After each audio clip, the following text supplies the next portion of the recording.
benar-benar ikhlas dia untuk memberikan anaknya yang satu-satunya, belum ada anak yang lain, apa yang kemudian Allah lakukan? Ya, apa yang kemudian Allah berikan setelah itu? Apakah benar-benar Abraham memberikan darah anaknya? Tidak. Apakah betul-betul Allah kemudian mengambil darah persembahan dari Ibrahim? Tidak. Seketika kemudian Allah di dalam Al-Quran surah As-Saffat ayat 107 mengganti kurban itu dengan hewan.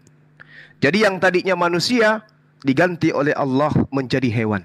Jadi Al-Quranul Karim juga menerangkan dalam surah Al-Hajj ayat 34 bahwasanya Allah mengatakan bismillahirrahmanirrahim walikulli ummatin ja'alna mansakal liyazkurusmallah ala ma razaqahum min bahimatil an'am. Jadi Allah mensyariatkan, memberikan aturan, peraturan kepada seluruh umat yang diutus kepada mereka Nabi.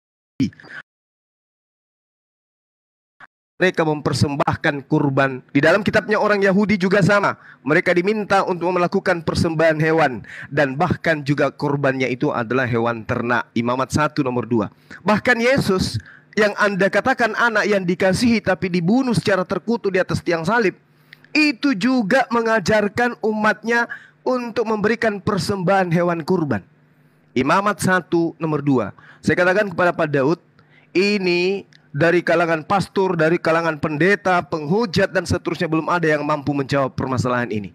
Kalau Tuhan kami kepada Nabi Yahudi, kepada Nabi Islam meminta korban hewan, kepada siapa kemudian orang Kristen mempersembahkan Yesus?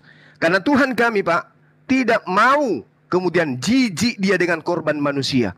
Diterangkan di dalam kitab saudara, di dalam Efesus 5 nomor 2, jelas sekali dikatakan gini.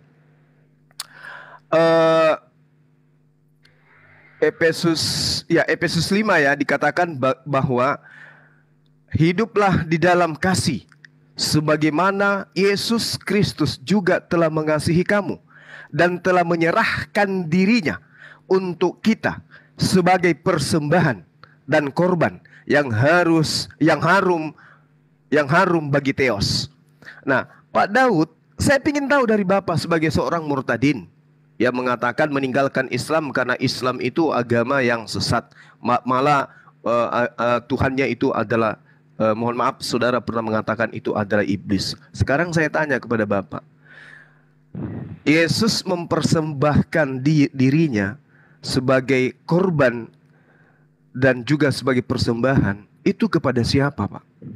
Sedangkan Tuhan kami yang disembah Yahudi dan yang kami sembah umat Islam itu mengharamkan korban manusia.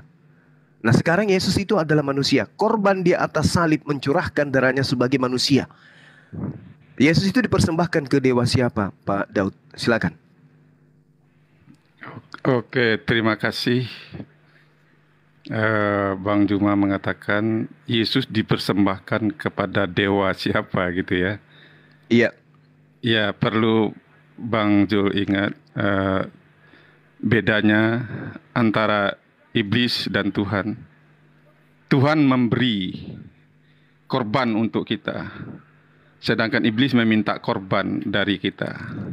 Jadi jelas dikatakan di Yohanes 3 ayat 16, karena begitu besar kasih Allah akan dunia ini, sehingga Ia mengaruniakan Yesus Kristus, supaya kita yang percaya kepadanya tidak binasa. Sebab orang yang percaya kepada Yesus, dia dipindahkan dari kebinasaan menuju kepada kehidupan. Karena Yesus memberi hidup. Yesus berkata, aku datang supaya mereka mempunyai hidup dan mempunyainya dalam segala kelimpahan. Yesus berkata, akulah jalan, kebenaran dan hidup. Tidak ada satupun manusia bisa datang ke Bapa atau ke surga tanpa melalui aku. Akulah roti hidup yang turun dari surga. Aku memberi hidup yang kekal. Jadi Yesus mengorbankan, Yesus memberi dirinya untuk hidup manusia. Karena manusia yang telah jatuh ke dalam dosa dalam pandangan Tuhan, manusia itu mati, terpisah dari Tuhan. Dan untuk itulah Yesus datang menyatukan antara manusia dengan Allah dengan kematiannya di kayu salib. Karena waktu dia mati, dia menyerahkan nyawanya untuk tebusan manusia. Karena dialah yang memberi hidup, karena dialah roti hidup, dan dialah yang dapat memberi hidup yang kekal. Karena itu, saya percaya bahwa Yesuslah yang bisa membawa saya ke surga, dan saya tidak bisa mendapatkan rahmat, karena saya dulu di Islam ingin sekali mendapatkan Lailatul Qadar, tetapi itu tidak pernah saya dapatkan. Bahwa rahmat Tuhan itu justru saya dapatkan di Yohanes 3 ayat 16. Begitu Bang Jo. Oke, baik. Bapak barusan mengatakan yang minta kurban itu adalah iblis. Inilah saya katakan bahwasanya ya kalau beragama hanya berasaskan kebencian itu bahaya. Tuhan berfirman di dalam Imamat 17. Tuhan mengatakan kepada Musa, berbicaralah kepada Harun dan kepada anak-anaknya dan keturunannya dan kepada seluruh orang Israel.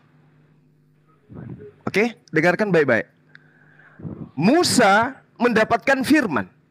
Musa diperintahkan oleh Allah, berbicaralah kepada Harun, kepada anak-anaknya dan semua orang Israel, katakan kepada mereka, inilah firman yang diperintahkan Tuhan Elohim, bahwa setiap orang dari kaum Israel yang menyembelih lembu atau domba atau kambing di dalam perkemahan atau di luarnya, tetapi tidak membawanya ke pintu kemah pertemuan untuk dipersembahkan sebagai persembahan kepada Tuhan Yod-Heh-Vav-He Hashem Adonai di depan kemah suci Tuhan. Apakah ini iblis?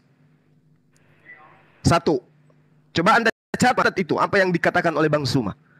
Nah, Tuhan mengatakan gini di dalam Imamat 18 nomor 21, janganlah kau serahkan seorang anakmu,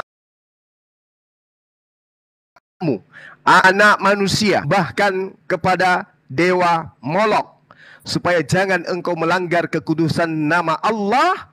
Akulah Tuhan, tidak ada yang lain. Lalu Tuhan mengatakan, Imamat 20 nomor 3, aku sendiri akan menentang orang itu dan akan menyelenyapkan dia dari tengah-tengah bangsanya, dikarenakan dia menyerahkan seorang dari anaknya kepada dewa Molok dengan maksud menajiskan tempat kudusku dan melanggar kekudusan namaku yang suci. Imamat 1 nomor 2, coba dengarkan Imamat 1 nomor 2. Berbicaralah kepada orang Israel dan katakan kepada mereka, apabila seseorang di antara mereka hendak mempersembahkan persembahan kepada Elohim, kepada El, kepada Adonai, El Shaddai, El Eroi, Yod-Heh-Vav-He, Hashem, Allah Subhanahu wa Ta'ala, haruslah persembahanmu yang kamu persembahkan itu dari hewan ternak, yaitu lembu, sapi, dan kambing domba. Selesai di situ, Pak. Sekarang yang permasalahannya, ketika Anda mengatakan yang minta korban adalah iblis, ini yang ingin saya katakan kepada Bapak. Yesus mengatakan dalam Yohanes 8 nomor 44, iblislah yang menjadi bapakmu, dan bapak yang dimaksud ini adalah Paulus, karena hanya Paulus yang mengajarkan mempersembahkan darah manusia. Anda boleh baca Ibrani 10 nomor 10, Roma 14 nomor 9, Efesus 5 nomor 2. Jelas sekali di sana sebab kematian Yesus. Anda boleh baca di dalam Roma 5 nomor 9, Roma 6 nomor 23, Efesus 1 nomor 7, Efesus 5 nomor 2, Ibrani 9 nomor 28, Titus 2 nomor 14, Ibrani 10 yang saya katakan tadi nomor 10. Jelas sekali Yesus menebus, Yesus sebagai persembahan korban kepada Theos. Pertanyaan saya, Pak, tunjukkan di mana di dalam kitabnya orang Yahudi Tuhan yang benar, Tuhan yang kami sembah, yang Yahudi sembah, yang Islam sembah, yang Bani Ibrahim sembah, meminta kemudian persembahan anak manusia. Sampai hari ini belum ada penyembah manusia yang bisa menunjukkan itu. Saya berharap dari seorang murtadin seperti Bapak, saya bisa menerima data, mendapatkan data malam ini, bahwa seorang Daud Ali yang murtadin ini mampu menunjukkan bahwa Tuhan langit dan bumi memang pernah minta dipersembahkan darah manusia kepadanya. Kalau tidak, sekali lagi saya katakan, mumpung masih ada umur, berpikirlah dengan baik. Silakan, Pak. Oke, terima kasih Pak Ustadz Uzuma. Iya, lanjut. Oke, di situ tadi dikatakan Tuhan jijik dengan persembahan anak atau manusia kepada dewa. Ya jelas Tuhan sangat jijik karena setan itu meminta, dan orang yang mempersembahkan anaknya kepada dewa itu adalah kejijikan bagi Tuhan. Tetapi Bang Zuma mengatakan di mana orang Yahudi atau agama orang Yahudi mengatakan bahwa Tuhan meminta persembahan manusia. Jelas di dalam hukum Taurat, setiap orang berdosa itu dia harus ada korban yang menggantikan dosanya atau hukumannya. Dan dalam kitab suci, di dalam surat-surat Rasul dijelaskan, di dalam hukum Taurat itu semuanya bayang-bayangan saja. Tetapi orang di perjanjian lama itu dia beriman bahwa dia ada penebus dengan cara dia berkorban. Karena hukum Taurat mengatakan tidak ada pengampunan dosa tanpa penumpahan darah. Karena akibat dosa itu dialah kematian. Harus ada yang mati menggantikan manusia itu kalau dia tidak mau dihukum. Dan waktu Yohanes Pembaptis melihat Yesus dan dia berkata, lihatlah, waktu dia melihat Yesus, lihatlah, inilah anak domba Allah yang menghapus dosa dunia ini. Jadi jelas di perjanjian lama setiap orang berdosa itu harus ada korban. Itu hanya bayang-bayangan saja, karena bahwa penebus itu dinubuatkan oleh nabi-nabi bahwa nanti akan datang bukan darah binatang lagi, bukan nabi lagi yang diutus, tetapi aku sendiri akan menjadi penyelamat manusia itu. Jadi itulah Mesias yang dijanjikan waktu Yohanes Pembaptis melihat Yesus. Yohanes Pembaptis berkata, inilah anak domba Allah yang akan menghapus dosa dunia. Lukas 2 ayat 11, mulai dari ayat 10, kesukaan besar untuk seluruh bangsa yang berkenan kepada Tuhan. Hari ini telah lahir Kristus Tuhan. Dialah yang menyelamatkan manusia dari dosa. Jadi jelas bahwa di perjanjian lama korban itu binatang. Karena mereka beriman, korbannya sesungguhnya nanti ialah Mesias, Juru Selamat. Bahwa Mesias itulah yang akan menjadi korban, domba yang akan menghapus dosa manusia. Tetapi orang di perjanjian lama dia sudah beriman untuk hal itu. Tetapi kenapa orang Kristen sekarang tidak perlu mengorbankan domba? Karena korbannya ialah Yesus. Yohanes 3, kasih Allah akan dunia ini. Dia mengaruniakan Yesus supaya setiap orang yang percaya tidak binasa, melainkan beroleh hidup yang kekal. Dan kenapa saya menjadi Kristen? Karena satu-satunya juru selamat yang bisa menebus saya, yang bisa menggantikan hukuman saya, yang bisa memberi hidup yang kekal kepada saya, yang bisa menyucikan saya dari dosa. 1 Korintus 6 ayat 11. Saya yang telah memberi diri saya disucikan oleh dalam nama Yesus, dalam roh Allah. Yesus memberi kuasa otoritas. Yohanes 1 ayat 12. Siapa yang menerima Yesus diberi kuasa oleh Yesus menjadi anak-anak Allah. Karena siapa yang ada di dalam Yesus Kristus, ia menjadi ciptaan baru. Yang lama berlalu, yang baru datang. Hanya di dalam Yesuslah saya menjadi ciptaan baru dan diberi Roh Kudus. Itulah sebabnya saya mau jadi Kristen, karena hanya di dalam Yesus saya bisa menjadi Allah dan saya bisa menerima Roh Kudus. Terima kasih Pak Ustadz Zuma. Iya, sama-sama Pak Murtadin. Jadi gini Pak, Bapak sedikit pun tidak memberikan jawaban. Oke? Hanya menjual doktrin dan dogma. Kalau Anda hanya menggunakan kata mensucikan saya, menghapuskan dosa-dosa saya, Al-Quran jauh lebih hebat daripada itu Pak. Al-Quran mengatakan dalam surah Al-Jumu'ah bahwa Rasulullah Muhammad sallallahu alaihi wasallam itu diutus wa yuzakkihim wa yuallimuhumul kitaba wal hikmah wa in kanu min qablu lafi dhalalin mubin. Rasulullah Muhammad sallallahu alaihi wasallam diutus untuk mensucikan manusia dan mengajarkan mereka kitab dan hikmah yaitu sunnah, dan sesungguhnya mereka sebelumnya benar-benar dalam kesesatan yang nyata. Rasulullah diutus untuk mensucikan manusia. Wa yuzakkihim, itu jelas. Dan juga diterangkan di dalam Al-Baqarah, surat Al-Baqarah ayat 129. Rabbana wa bu'ath fihim rasulan minhum yatslu alaihim ayatika wa yu'allimuhumul kitaba wal hikmah wa yuzakkihim, mensucikan mereka. Jadi Islam ketika dijalankan dengan sempurna, maka orang yang menjalankan kesempurnaan itu suci dari dosa. Selesai. Nah, sekarang Anda menjadikan Tuhan yang lahir. Anda membaca Roma 3, Roma 1. Telah lahir Tuhan di kota Daud. Tuhan Anda justru yang melahirkan dirinya untuk mati di atas tiang salib. Ini konsep dari mana? Ini konsep dari mana? Ini bukan firman Tuhan. Apa buktinya bukan firman Tuhan? 2 Korintus 11 nomor 17. Paulus berkata, apa yang aku katakan, aku mengatakannya bukan sebagai seorang yang berkata menurut firman Tuhan, melainkan sebagai orang bodoh yang ingin bermegah. Orang bodoh yang ingin dikata, orang bodoh yang ingin dibilang, orang bodoh yang ingin Bang, jangan bang Jemaah. Aduh, udah 3 kali kena peringatan nanti ya bang. Jangan bilang itu blow on, bilang blow on.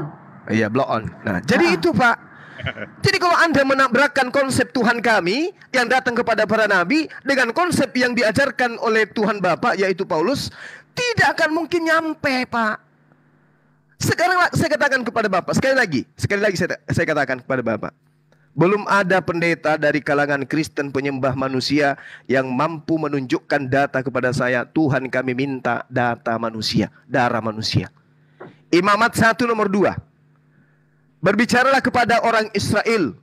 Katakan kepada orang Israel, apabila seseorang di antaramu tidak hendak mempersembahkan persembahan kepada Elohim, haruslah persembahanmu itu kamu persembahkan dari hewan ternak, yaitu lembu, sapi, dan kambing atau domba. Jelas itu Pak, dalil Pak. Dalil yang berbicara ini. Tuhan yang minta, memerintahkan. Belum lagi data yang saya sampaikan kepada Bapak. Kalau Bapak mengambil Yohanes 3 Pak, justru harusnya Anda itu malu. Yohanes 3 itu apa yang dikatakan di sana? Karena begitu besar kasih Tuhan akan dunia ini, sehingga ia mengaruniakan anaknya yang tunggal. Anda Bapak, apakah Bapak ngerti arti anak di sana?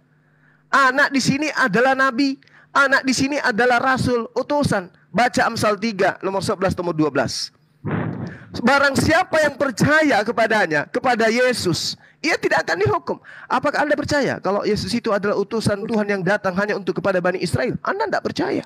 Apakah Anda percaya bahwa Yesus itu diutus untuk mengajarkan Bani Israel menyembah hanya kepada Allah? Anda tidak percaya. Apakah Anda percaya bahwa Yesus itu tidak dapat berbuat apa-apa dari dirinya sendiri? Anda tidak percaya. Lalu kemudian, apakah Anda percaya bahwa Yesus akan mengusir orang yang memanggilnya Tuhan? Anda nggak percaya. Sedangkan data di nomor 18 yang menjelaskan, barang siapa yang percaya kepada Yesus, ia tidak akan dihukum. Barang siapa tidak percaya, ia telah berada di bawah hukuman, sebab ia tidak percaya dalam anak tunggal Tuhan. Jelas itu Pak. Umat Islam percaya Yesus itu adalah utusan Tuhan. Islam percaya Tuhan yang diperkenalkan Yesus adalah satu-satunya Tuhan. Islam percaya. Nah sekarang melalui Paulus percaya justru Yesus itu adalah Tuhan itu sendiri. Udah kembali kepada tema. Tuhan kami minta persembahan darah manusia. Dan yang minta darah manusia, darah hewan. Dan yang minta darah manusia itu hanyalah dewa Molok. Dan itu sudah dipraktekkan oleh agama-agama kuno terdahulu. Saya katakan kepada Bapak, Yunani kuno, dewa-dewa mereka selalu meminta persembahan yang mana persembahan itu menggunakan manusia. Ya, apabila pada zaman dulu orang Yunani kuno menyembah dewa mereka dan dewa dari mereka itu murka, ada bencana, maka apa yang terjadi kemudian? Tanda-tandanya ketika mereka melihat petir yang begitu menyambar dan sering terulang, maka mereka mengatakan, dewa kita minta darah manusia. Apa yang mereka lakukan kemudian? Mereka mempersembahkan kepada dewa petir yang bernama Zeus, yang kemudian namanya berubah, nantinya namanya diambil untuk dinobatkan kepada Yesus sehingga menjadi Yesus hari ini. Mereka orang Yunani kemudian mempersembahkan anak manusia untuk dewa Zeus. Itu yang terjadi, Pak. Lalu kemudian di dalam Israel kuno dan Mesir kuno juga sama.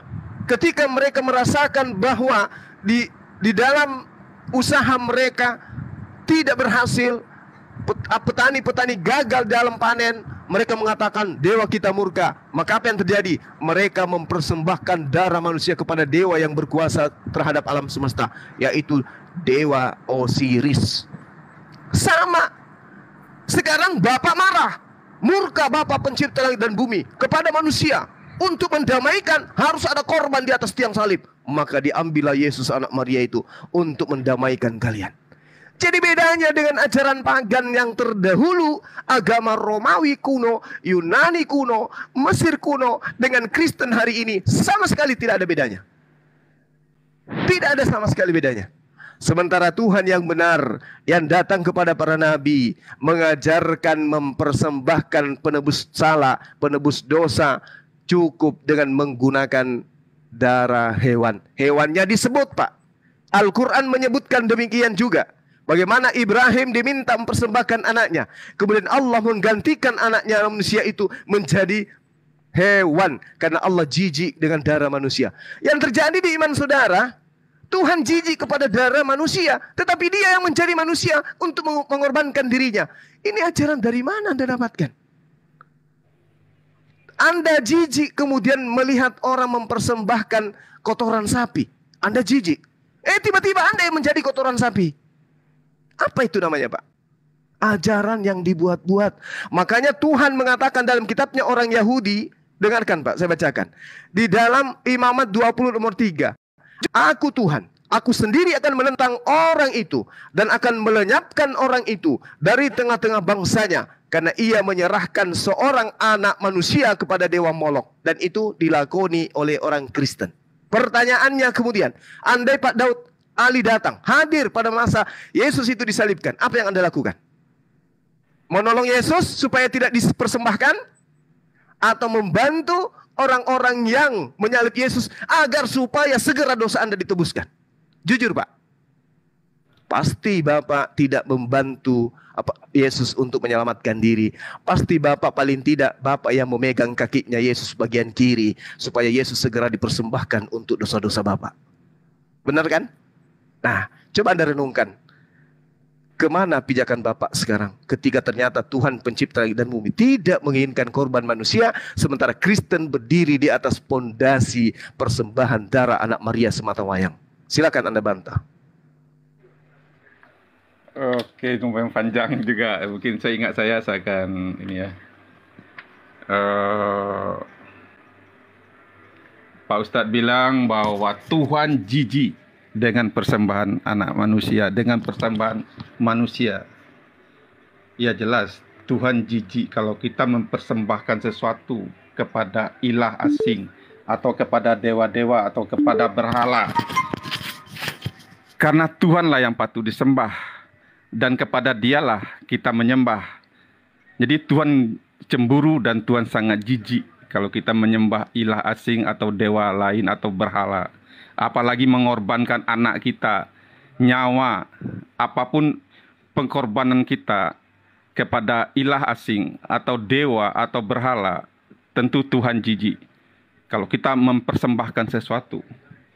Terus apa bedanya Tuhan jijik dengan persembahan manusia, sementara orang Kristen senang atau bangga dengan Yesus dijadikan tumbal, mempersembahkan, dijadikan persembahan? Tentu berbeda, Pak Ustadz. Setan, ingat, setan meminta dan kita memberi kepada setan. Sedangkan Tuhan memberi kepada kita dan kita menerima dari Tuhan. Kita tidak mempersembahkan Yesus kepada Tuhan, tetapi Tuhan memberikan pengorbanan, memberi ganti, memberi untuk kita yang harusnya mati, dan hukuman itu ditimpakan kepada Yesus Sehingga kita yang seharusnya mati karena pelanggaran dosa-dosa kita, dan Allah menimpakan murkanya itu, dan Allah menjadikan firman-Nya berdarah dan berdaging menjadi manusia Kristus sama dengan kita, supaya tebusan itu harus sama. Jadi di perjanjian lama jelas disimboliskan bahwa ada korban penebus, harus ada darah tertumpah. Tanpa pengorbanan, tanpa tebusan, tanpa darah, tanpa nyawa, tidak ada pengampunan dosa. Itulah yang isi diceritakan dalam hukum Taurat. Tetapi dikatakan di Yohanes 1 ayat berapa itu ya? Ayat 17 kalau nggak salah ya. Hukum Taurat datang melalui Musa dan menunjukkan bahwa standar Tuhan, orang berdosa itu harus mati. Tetapi kasih karunia datang melalui Yesus Kristus, karena Yesus berkata waktu dia mengutip Yesaya pasal berapa, saya kurang hafal ya, tapi Yesaya berkata, Roh Allah ada padaku untuk memberitakan tahun rahmat Tuhan telah datang. Dan Yesus mengutip ayat itu, dan waktu Yesus membacakan dan dia menutup kitab itu, dan dia berkata kepada ahli-ahli agama dan di dalam kemah, di dalam bait Allah, waktu aku membaca kamu mendengar, genaplah nas ini, karena Roh Allah ada padaku untuk memberitakan tahun rahmat Tuhan telah datang. Jadi di dalam hukum Taurat itu hukum-hukum, tetapi di dalam Injil, Yesuslah Injil itu, Yesuslah keselamatan itu, itulah Injil kabar baik. Apa kabar baiknya? Kita manusia berdosa, Allah menyediakan ganti kita yang terhukum, dan Yesus memberi hidupnya untuk kita. Itulah kabar baik. Kita orang berdosa, tetapi ada orang yang tidak berdosa mau menggantikan hukuman kita. Itulah Injil. Itulah inti dari Injil. Itulah yang ditulis oleh Matius, Markus, Lukas. Pusat dari mereka menulis itu semua ialah kasih dari Tuhan, bahwa inilah Mesias, inilah Kristus, inilah anak domba Allah yang menghapus dosa dunia. Jadi beda. Kalau orang memberi korban kepada setan, kepada berhala, kepada dewa-dewa, dia mempersembahkan anaknya. Sedangkan Tuhan, sedangkan kita beda. Kita menerima pemberian dari Tuhan karena begitu besar kasih Tuhan kepada manusia, supaya setiap orang percaya kepada Yesus tidak binasa, karena Yesus menggantikan hukuman manusia. Makanya Yohanes 8 ayat 24 berkata, aku bukan dari dunia ini, kamu dari dunia ini, aku bukan dari dunia ini. Jikalau kamu nggak percaya, akulah dia, kamu mati dalam dosamu. Dan saya tidak mau mati dalam dosa, karena saya tahu saya orang berdosa, dan saya membutuhkan Yesus. Karena itu saya menerima Yesus sebagai Tuhan dan Juru Selamat saya. Makanya saya jadi Kristen, begitu Pak Ustadz. Oke, jadi Bapak memberikan anaknya untuk dibunuh, untuk menebus dosa Pak Daud. Bagus. Justru ini yang jadi permasalahan.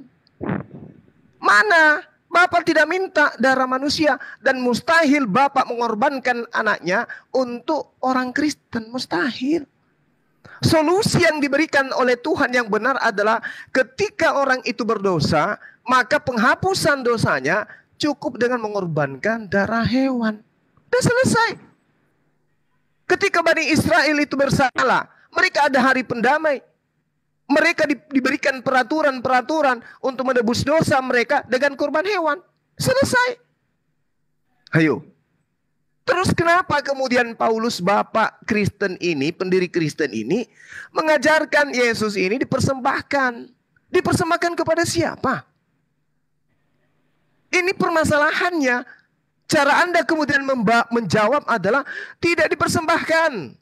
Tapi Tuhan kami sendiri yang datang untuk menyerahkan nyawanya. Menyerahkan nyawanya kepada siapa? Pada setan. Karena Tuhan tidak mau persembahan manusia. Tuhan Bapa mengutus Yesus anak Maria untuk dipersembahkan di atas tiang salib. Dipersembahkan kepada siapa? Kepada Bapa? Tidak mungkin. Ditebus kemana? Ke pegadaian? Tidak mungkin. Ke Tuhan Elohim? Tidak mungkin. Ini yang terjadi oleh karena ajaran Kristen ini nanti dijual ke Roma, dijual ke Yunani. Ajaran seperti ini. Saya kan tadi udah menguraikan kepada Bapak, di dalam pengajaran Yunani kuno, Romawi kuno, kebiasaan nenek moyang mereka mempersembahkan darah manusia. Ketika Paulus menjual agama yang mirip seperti agama nenek moyang mereka, laris manis, Paulus tidak menjajakan ajaran paganisme ini ke Romawi Yunani. Karena Paulus tahu tidak mungkin ke Yahudi. Karena Paulus tahu tidak mungkin Yahudi menerima ajaran pagan yang saya ajarkan ini. Maka diajarkanlah kepada Romawi dan Yunani dan diterima. Sekarang sebagai murtadin, apa yang Anda katakan? Oh, saya mendapatkan kasih karunia. Tuhan yang Maha Kuasa mengutus anaknya untuk menjadi korban demi untuk dosaku dan menyelamatkanku. Enak kan? Kita minta dasarnya, bukan alasannya. Dasarnya. Kalau alasannya menebus dengan darah, jelas alasannya untuk menebus dosa.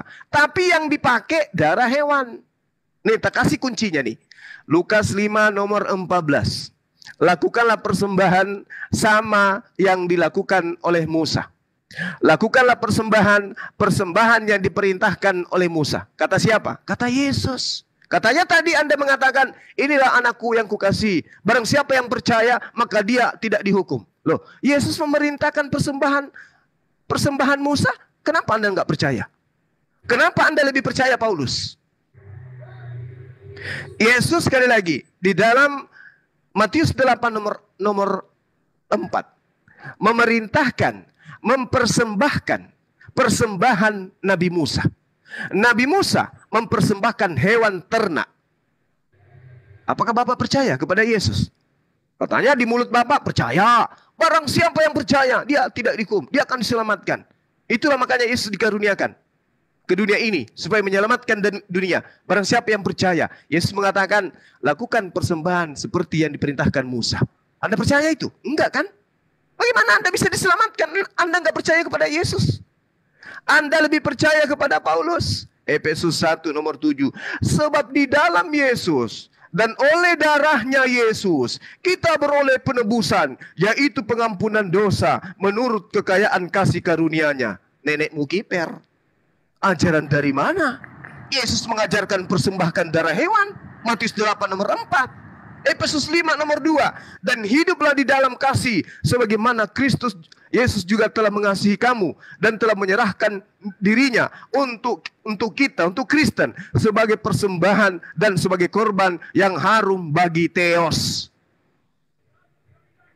Ini menurut Paulus. Tapi menurut Yesus, yang dipersembahkan untuk nebus dosa adalah persembahan Musa. Anda percaya siapa sekarang? Anda mau mengatakan percaya Yesus? Salah. Kalau mulut, yes. Tapi pada kenyataannya Anda tidak percaya Yesus. Kalau Anda percaya Yesus, Anda akan tetap menjadi Islam. Kenapa? Yesus memerintahkan mempersembahkan hewan ternak. Sekali lagi saya ulang. Lukas 5 nomor 14. Matius 8 nomor 4. Yesus memerintahkan mempersembahkan hewan ternak. Oke? Yesus terangkat ke langit, tidak menjadi korban dia. Tetapi Paulus kemudian mengatakan, Yesus menjadi korban sebagai penebus kesalahan Pak Daud. Nah, sekarang coba tunjukkan kepada saya. Saya minta satu dalil.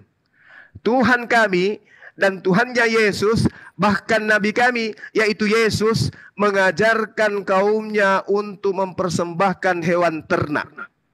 Tolong tunjukkan kepada saya. Kalau Anda mengatakan Tuhan tidak minta dipersembahkan, tetapi Tuhan itu sendiri yang datang mempersembahkan dirinya, di mana itu tertulis di dalam pengajaran para nabi? Karena saya tahu Bapak hanya menyampaikan data-data dari nabi-nabi palsu, yaitu orang yang datang setelah Yesus menulis kitab-kitab yang Anda jadikan sebagai kitab suci hari ini.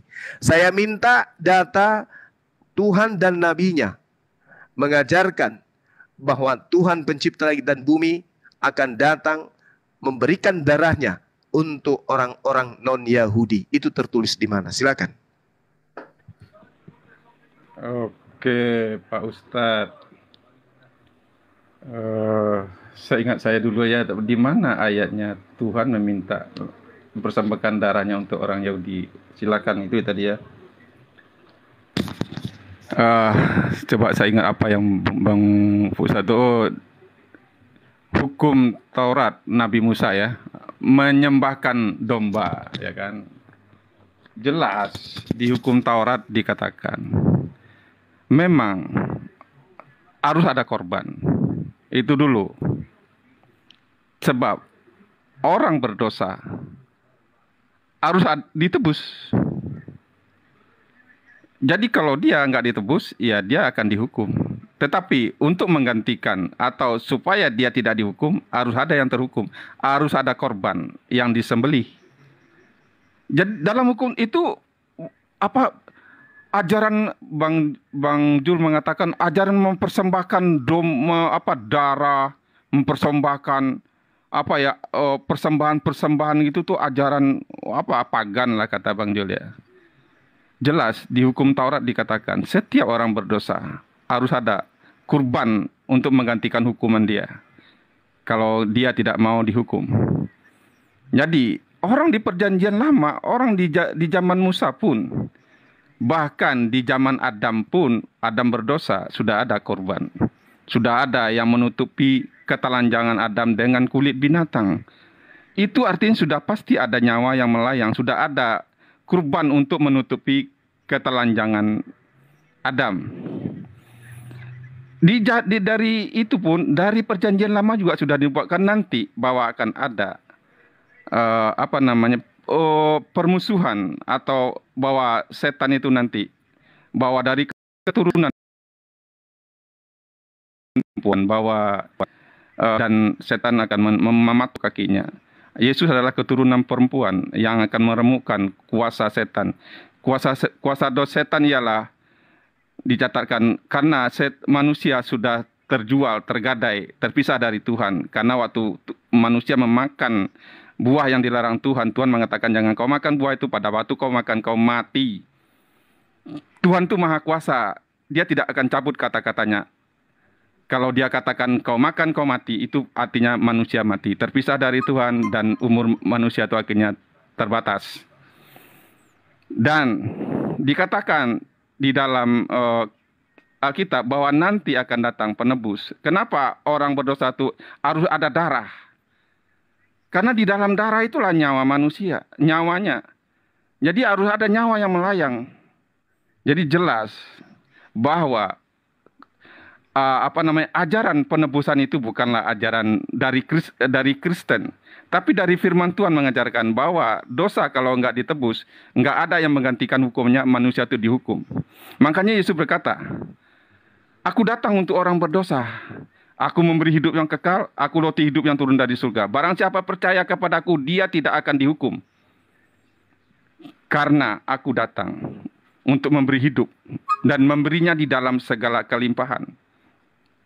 Makanya Yesus berkata, akulah roti hidup, akulah kebangkitan dan hidup, akulah jalan kebenaran dan hidup. Kamu tidak bisa datang ke Bapa, kamu tidak bisa datang ke Tuhan. Bahkan kamu tidak bisa datang ke surga tanpa melalui aku. Karena akulah jalannya, akulah yang mendamaikan manusia antara Allah dan manusia, yaitu manusia Kristus. Aku telah membayar dan memakukannya di kayu salib, itu lunas, aku bayar semuanya, genap, sudah selesai. Jadi upah dosa itu maut, dan tidak ada orang yang bisa dibenarkan karena melakukan hukum Taurat. Kalau orang bisa benar melakukan hukum Taurat, Yesus tidak ada perlu pengorbanan. Hukum Taurat itu hanya menunjukkan dosa manusia. Tetapi kasih karunia menunjukkan bahwa Allah itu mengasihi manusia. Karena satu manusia, semua orang telah terpisah dari Tuhan. Dan satu manusia Kristus, semua yang percaya kepadanya tidak binasa dan tidak dihukum. Makanya Yesus berkata, aku datang bukan untuk menghukum, aku datang untuk menyelamatkan. Jikalau kamu nggak percaya, akulah dia. Yohanes 8 ayat 24, kalau kamu nggak percaya akulah dia, kamu mati dalam dosamu. Dan saya tidak mau mati dalam dosa. Karena saya tahu saya orang berdosa, itu artinya saya butuh keselamatan, butuh kasih karunia dari Tuhan. Karena upah dosa, karena terkutuklah orang yang tidak menaati salah satu hukum Taurat. Dan tidak ada orang yang bisa sempurna termasuk saya. Sekalipun saya ingin jadi orang saleh, ingin jadi orang yang berkenan dan dapat ridho Tuhan. Tetapi saya manusia yang sudah celaka. manusia yang sudah jatuh ke dalam dosa. Keinginan ada dalam diri saya untuk berbuat baik, untuk jadi orang saleh, untuk menjadi orang suci. Tetapi kemampuan tidak ada dalam diri saya untuk melakukan semua hukum Taurat itu. Itulah sebabnya kasih itu saya terima. Karena hukum Taurat datang oleh Musa hanya menunjukkan dosa manusia. Tetapi kasih karunia datang melalui Yesus Kristus supaya siapa yang percaya kepadanya tidak binasa. Dan saya tidak mau binasa. Bahkan ya, saya waktu Islam saya percayalah kita akan melewati titian siratal mustaqim, bahwa ada neraka jahanam, ada tingkat-tingkatan. Orang yang kafir katanya itu akan jatuh dan tidak akan berbangkit dan kekal di neraka. Sekalipun asalkan tidak menyekutukan Allah, kita akan tetap masuk surga. Tetapi saya, walaupun entah 1 tahun ke 1000 tahun atau 1 minggu ke bahkan 1 hari pun saya tidak mau masuk neraka. Karena saya tahu saya tidak akan mampu di neraka walaupun hanya sebentar. Ada nggak cara supaya saya bisa lepas dari murka Allah dan tidak disucikan di neraka? Tetapi Yesus datang supaya saya mempunyai hidup dan kalau saya memberi diri saya seperti di Korintus 1 ayat 11. 1 Korintus 6 ayat 11. Kalau saya memberi diri saya disucikan, dibenarkan dalam nama Yesus di dalam roh Allah. Roma 5 ayat 9, bahwa saya yang telah dibenarkan oleh darah Yesus, saya pasti diselamatkan dari murka Allah. Itu bukan karena saya berimajinasi, tetapi saya percaya Alkitab itu firman Tuhan. Kalau Tuhan berkata begitu, Yesus berkata, akulah jalan kebenaran, akulah kehidupan, akulah kebangkitan hidup. Yohanes 17 ayat 2, segala kuasa atas yang hidup ada padaku. Jadi kalau segala kuasa atas yang hidup ada pada Yesus, makanya saya berpegang kepada Yesus, saya manut dan saya ikut Yesus.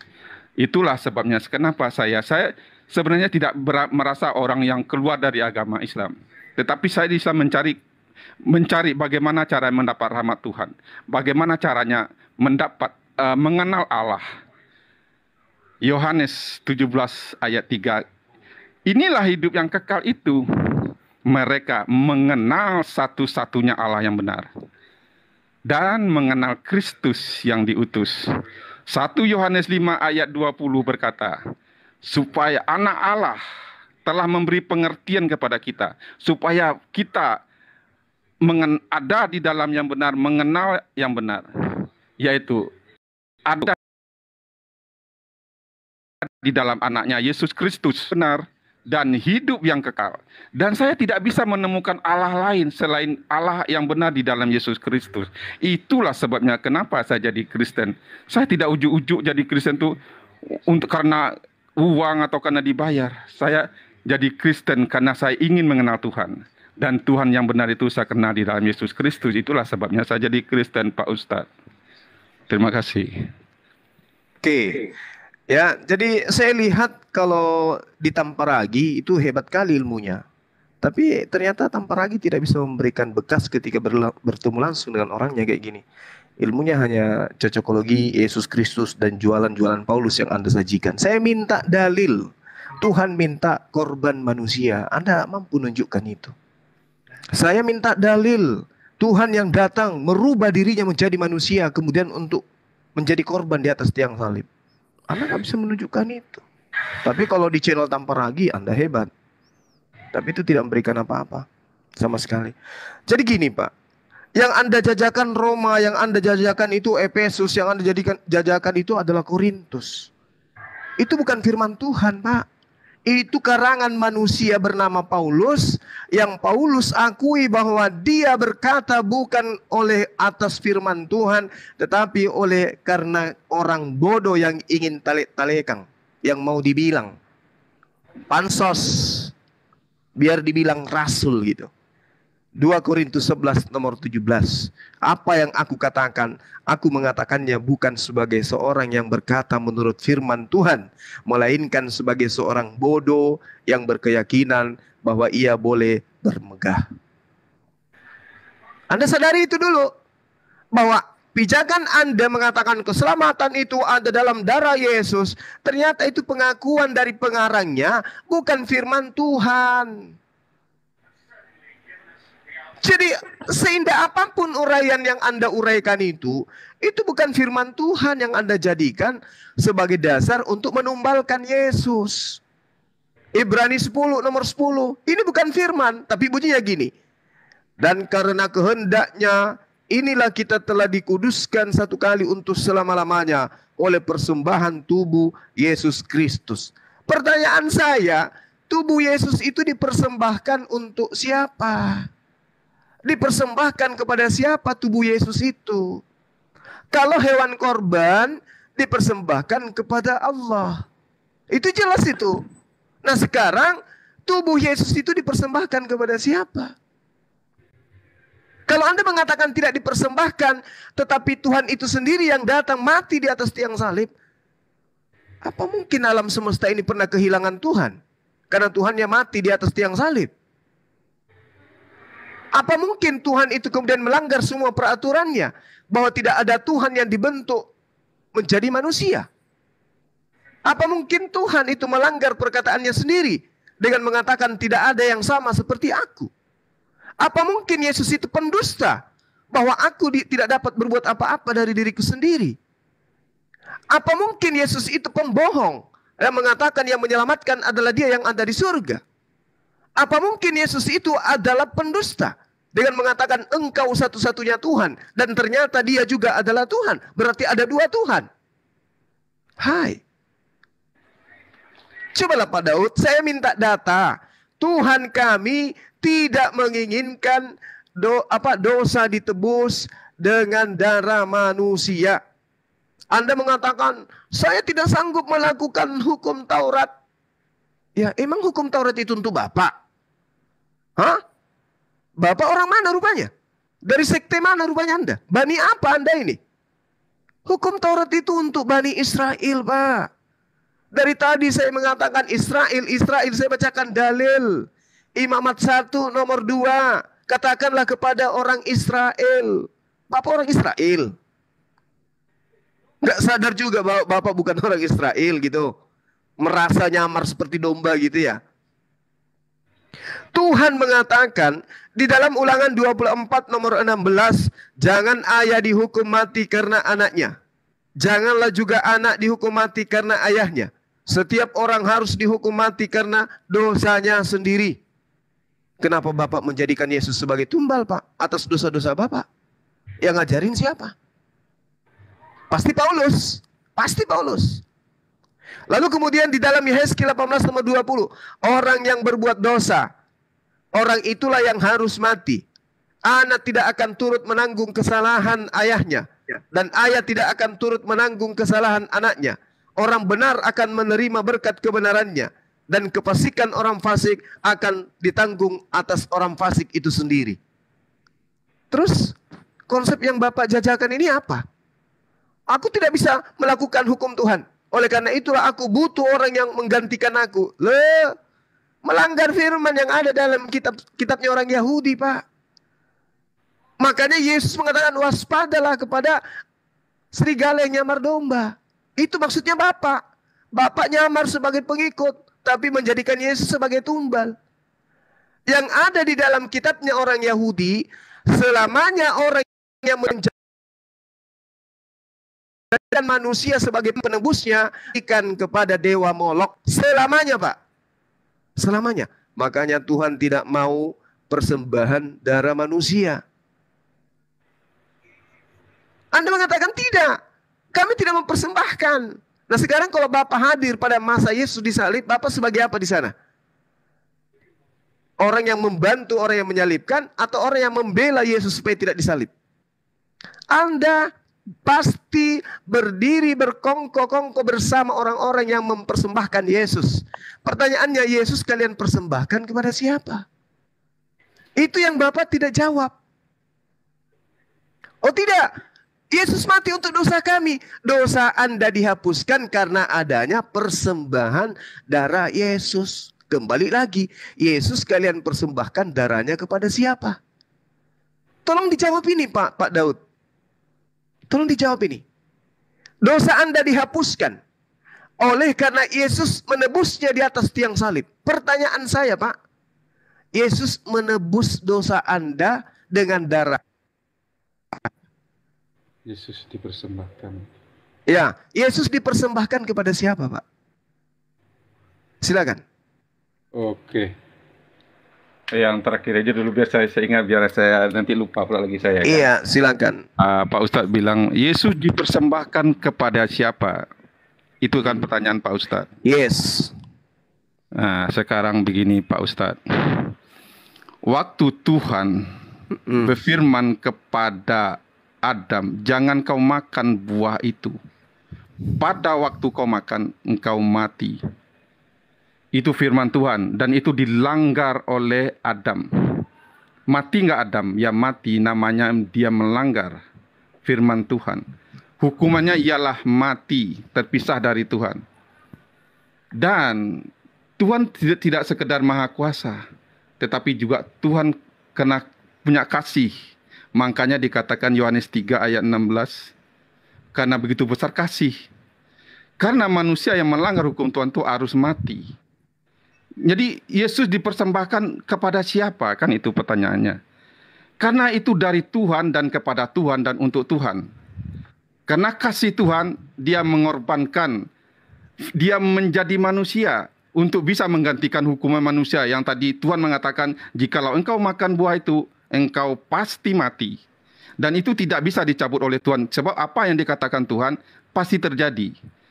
Dan tetapi karena kasihnya lah, Yohanes 3 ayat 16 berkata, karena begitu besar kasih Allah akan dunia ini, sehingga ia mengaruniakan anaknya. Siapa anaknya? Ialah firman-Nya sendiri. Siapa firman-Nya? Yohanes 1 ayat 1 berkata, firman itu sama dengan Allah. Karena firman itu bersama Allah, ada dalam diri Allah. Makanya Yesus berkata di Yohanes 8 ayat 23, aku bukan dari dunia ini, aku dari atas, kamu dari bumi ini. Aku bukan dari bumi ini. Karena itu, jikalau kamu nggak percaya, akulah dia. Kamu mati dalam dosamu. Karena hanya Yesus yang bisa memberi hidup yang kekal. Hanya Yesus yang bisa mendamaikan antara Allah dan manusia, yaitu manusia Kristus. Makanya firman Allah, karena Adam melanggar firman Tuhan, dan firman Tuhan juga yang bisa menyelamatkan Adam. Dan firman Tuhan itu menjadi manusia Kristus, menjadi Adam kedua. Sehingga Adam, anak cucunya, bisa diselamatkan oleh firman Allah. Karena kasih Allah, Allah merendahkan dirinya.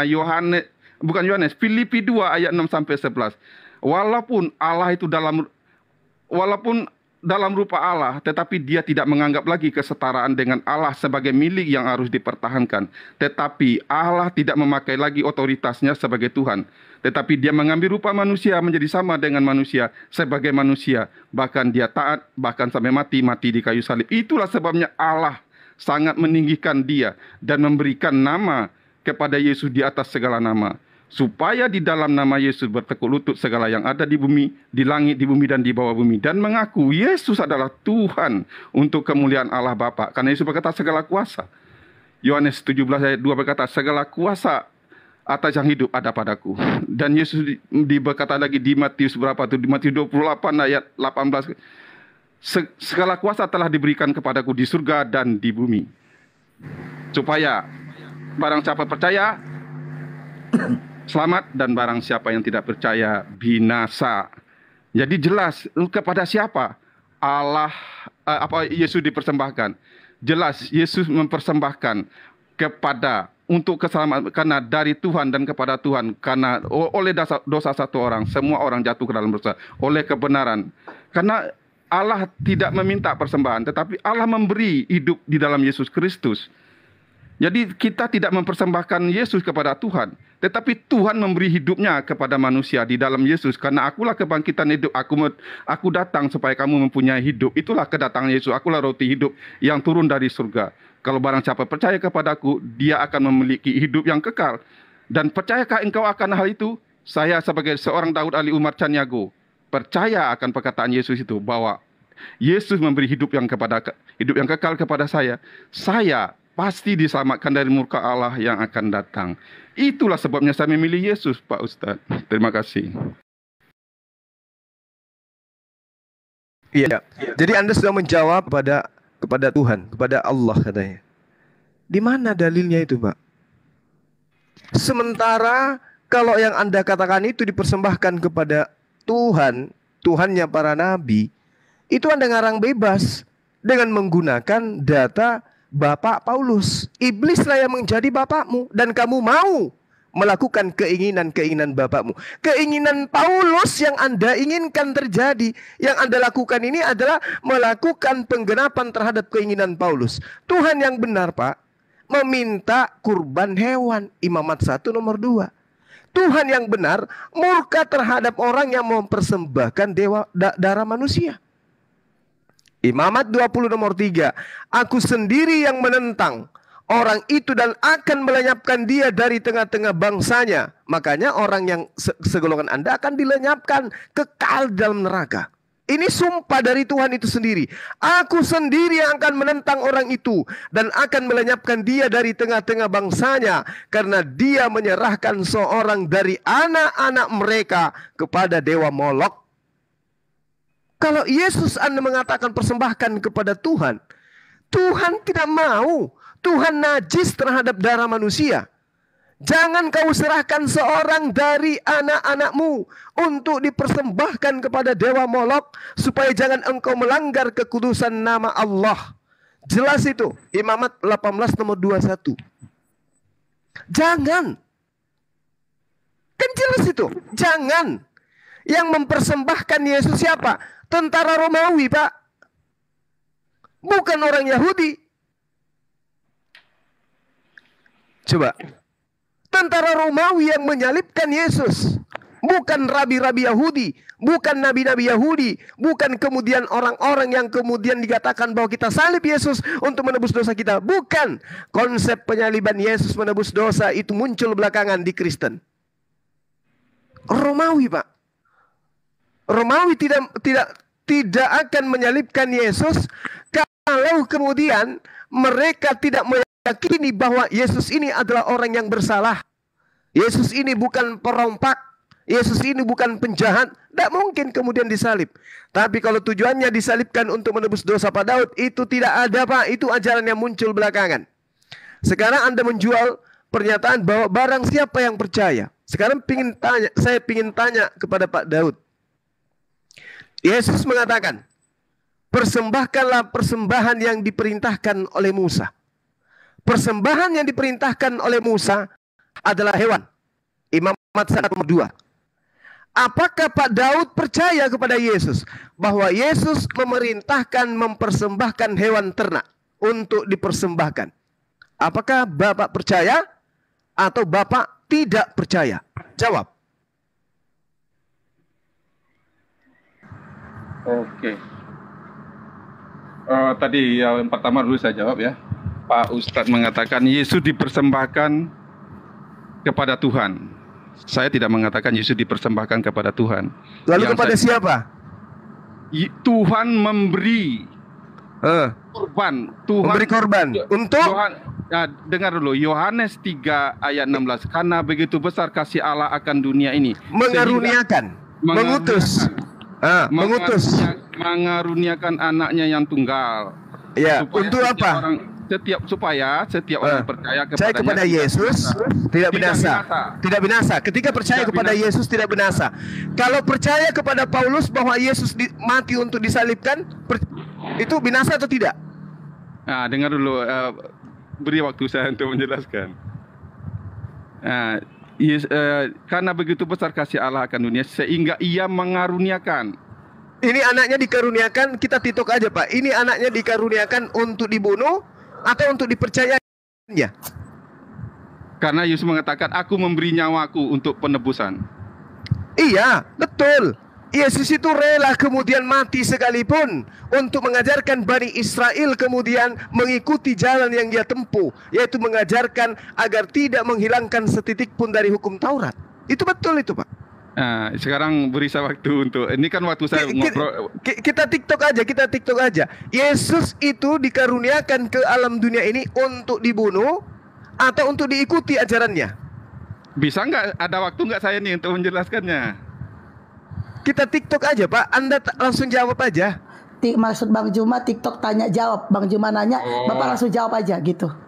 Iya, tadi kan biar saya jawab pertanyaannya tadi. Oke, habis itu mau TikTok kan boleh lah 15 menit. Udah lumayan. Sudah jam 23 loh di waktu saya. Yesus mengajarkan mempersembahkan korban. Tidak ada Yesus mengajarkan mempersembahkan korban. Matius 8 nomor 4. Baca. Saya jawab lalu sebentar dulu Bang Jul. Yesus mengatakan di Yohanes itu, karena ini debat dadakan, saya nggak mempersiapkan ayat-ayatnya, tetapi ada ayat yang bunyi begini. Penyembah-penyembah benar akan menyembah Bapa dalam roh dan kebenaran. Karena bukan di gunung ini, bukan di Yerusalem lagi tempat orang sujud, tempat orang memandang. Karena penyembah benar itu akan menyembah Bapa dalam roh dan kebenaran. Dan saatnya sekarang sudah tiba bahwa penyembah benar itu akan menyembah Bapa roh kebenaran.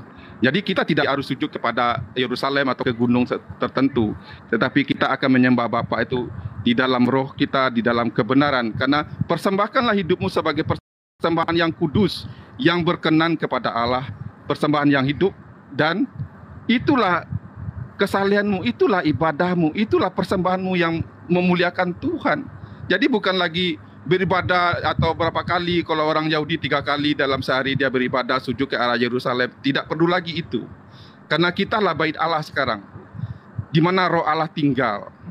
Jadi jelas penyembah benar itu bukan lagi arahnya ke arah tertentu, tetapi di dalam roh. Karena kita adalah bait roh Allah, di mana roh Allah tinggal di dalam kita. Kitalah orang Kristen penyembah-penyembah benar. Dan saatnya sudah tiba.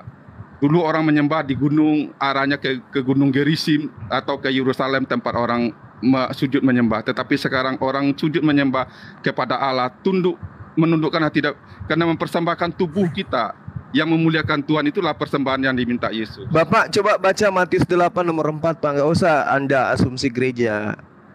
Apa yang diperintahkan oleh Yesus untuk dipersembahkan di sana Pak? Ya, saya nggak mempersiapkan ayat Bang Jul. Jelas ya, di situ kita diminta persembahkan hidup. Dan kedua hukum Taurat, Yesus mengatakan begini, bahwa kasihilah Tuhan Allahmu dengan segenap hatimu, dengan segenap kekuatanmu, dengan segenap akal budimu. Kalau mengasihi Tuhan harus Pak, kalau mengasihi Tuhan harus menuruti perintahnya. Perintahnya mengorbankan manusia atau mengorbankan hewan Pak?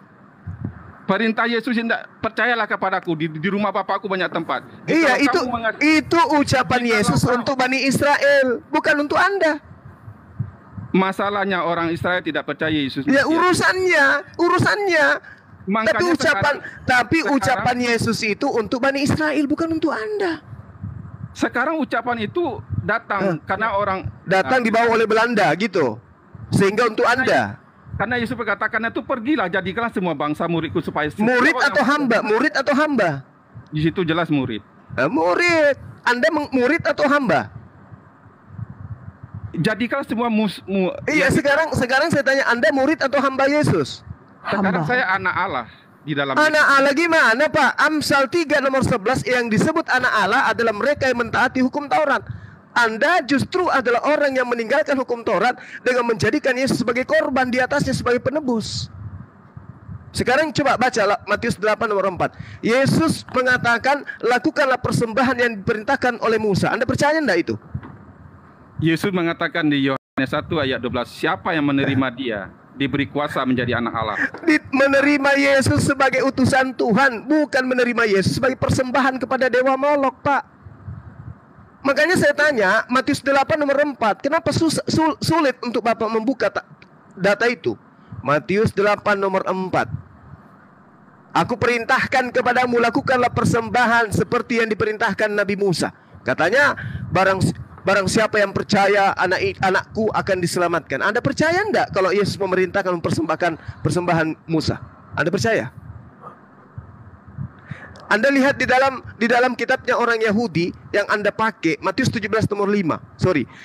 Dalam bahasa Yunani, dalam kitab saudara, jelas sekali diceritakan di sana bahwa dia harus didengarkan, Pak. Yesus itu harus didengarkan. Bahasa Yunaninya akowo. Akowo itu artinya dengarkan atau ikuti atau taati.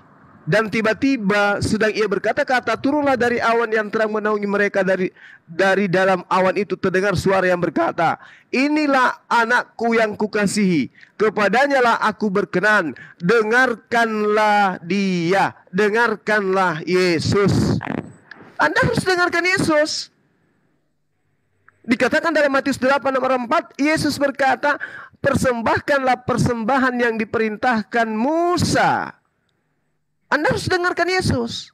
Jangan dengarkan Paulus. Dengan darahnya Yesus kita sudah ditebus. Itu Paulus, Pak. Itu Paulus. Yang diminta oleh Tuhan didengarkan adalah perkataan Yesus. Katanya Anda mau diselamatkan. Kalau mau diselamatkan, dengarkanlah dia, kata Tuhan. Dengarkanlah Yesus. Yesus mengatakan, lakukan persembahan Musa. Matius 8 nomor 4. Atau Lukas 5 nomor 14. Yesus mengatakan itu. Nah sekarang Anda justru menjadikan Yesus itu sebagai orang yang mati untuk Anda di atas tiang salib. Demi untuk dewa Molok. Itu pengajaran Paulus. Pengajaran Paulus demikian adanya disebabkan karena Paulus menjual agama Kristen ini ke Romawi Yunani. Paulus tahu bahwa Romawi Yunani dari sejak nenek moyang mereka percaya ketika murka dewa mereka selalu mereka persembahkan anak manusia. Makanya Yesus diganti oleh mereka dengan gelar anak domba. Sudahlah Yesus Anda jadikan korban kepada dewa Molok, Anda jadikan lagi Yesus itu setara dengan binatang, anak domba. Penghinaan yang sangat luar biasa. Nah sekarang kalau Bapak percaya kepada Yesus, percaya enggak bahwa Yesus memerintahkan mempersembahkan korban yang dilakukan oleh Nabi Musa? Anda percaya atau tidak? Silakan Anda jawab. Ya nanti jangan dipotong juga, biar saya jawab ya. Yesus, Bang Juma mengatakan, dengarkanlah dia. Inilah anak yang kukasihi, kepadanya lah aku berkenan. Dengarkanlah dia. Karena saya mendengarkan Yesus, Yesus berkata, aku bukan dari dunia ini. Saya dengar itu. Pak, kalau hanya karena aku bukan dari dunia ini, baca Yohanes 17 ayat 16. Halo Bang Jul, ini giliran saya bicara loh. Dengarkan, Bapak mengaburkan. Kalau ini berdebat kusir seperti ini, bukan debat kusir. Bukan debat kusir. Kalau saya nggak ada waktu bicara untuk mendengar, mau kabur. Penjelasan. Mau kabur. Kalau saya nggak diberi waktu untuk menjelaskan, bagaimana saya menjelaskan pertanyaan Bang Jul? Bang Jul bertanya, saya akan menjawab. Bantah saya juga Pak, bantah saya Pak. Kalau Anda mengatakan aku datang dari dunia ini, Yohanes 17:16, mereka bukan dari dunia. Sama seperti aku bukan dari dunia. Gimana katakan ini udah debat kusir ini? Saya nggak diberi waktu untuk bicara. Saya kasih data satu Pak, Yohanes 17:16. Mereka bukan dari dunia. Sama seperti aku bukan dari dunia. Oke, silakan Anda bantah. Silakan lanjut. Beri saya waktu. Ada berapa waktu untuk saya ini supaya saya bisa menjelaskan. Yesus mengatakan, Anda mau mendengarkan Yesus? Anda percaya kepada Yesus? Ya, itu yang Anda. Silakan. Tentu Anda percaya? Tentu saya percaya.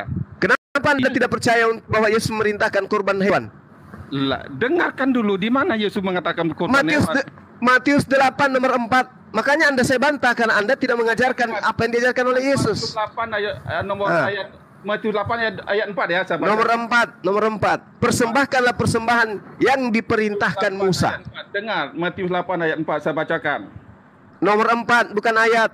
Anda sudah Kristen, tidak usah pakai istilah Al-Quran. Silakan. Oke. Lalu Yesus, Matius 8 ayat 4. Lalu Yesus berkata kepadanya.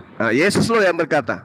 Ingatlah, jangan engkau memberitahukan hal ini kepada siapapun. Tetapi pergilah, perlihatkanlah dirimu kepada imam, dan persembahkanlah persembahan yang diperintahkan Musa. Sebab sebagai bukti bagi mereka. Yesus memerintahkan persembahan kan? Persembahan yang diperintahkan oleh Musa itu persembahan apa Pak? Manusia? Persembahan korban. Korban apa? Apa kalau dengar dulu, di sini Yesus ingin menjelaskan karena orang Farisi mengatakan agama Taurat, orang ahli agama Taurat mengatakan bahwa Yesus itu menyembuhkan orang dengan kuasa berjebul.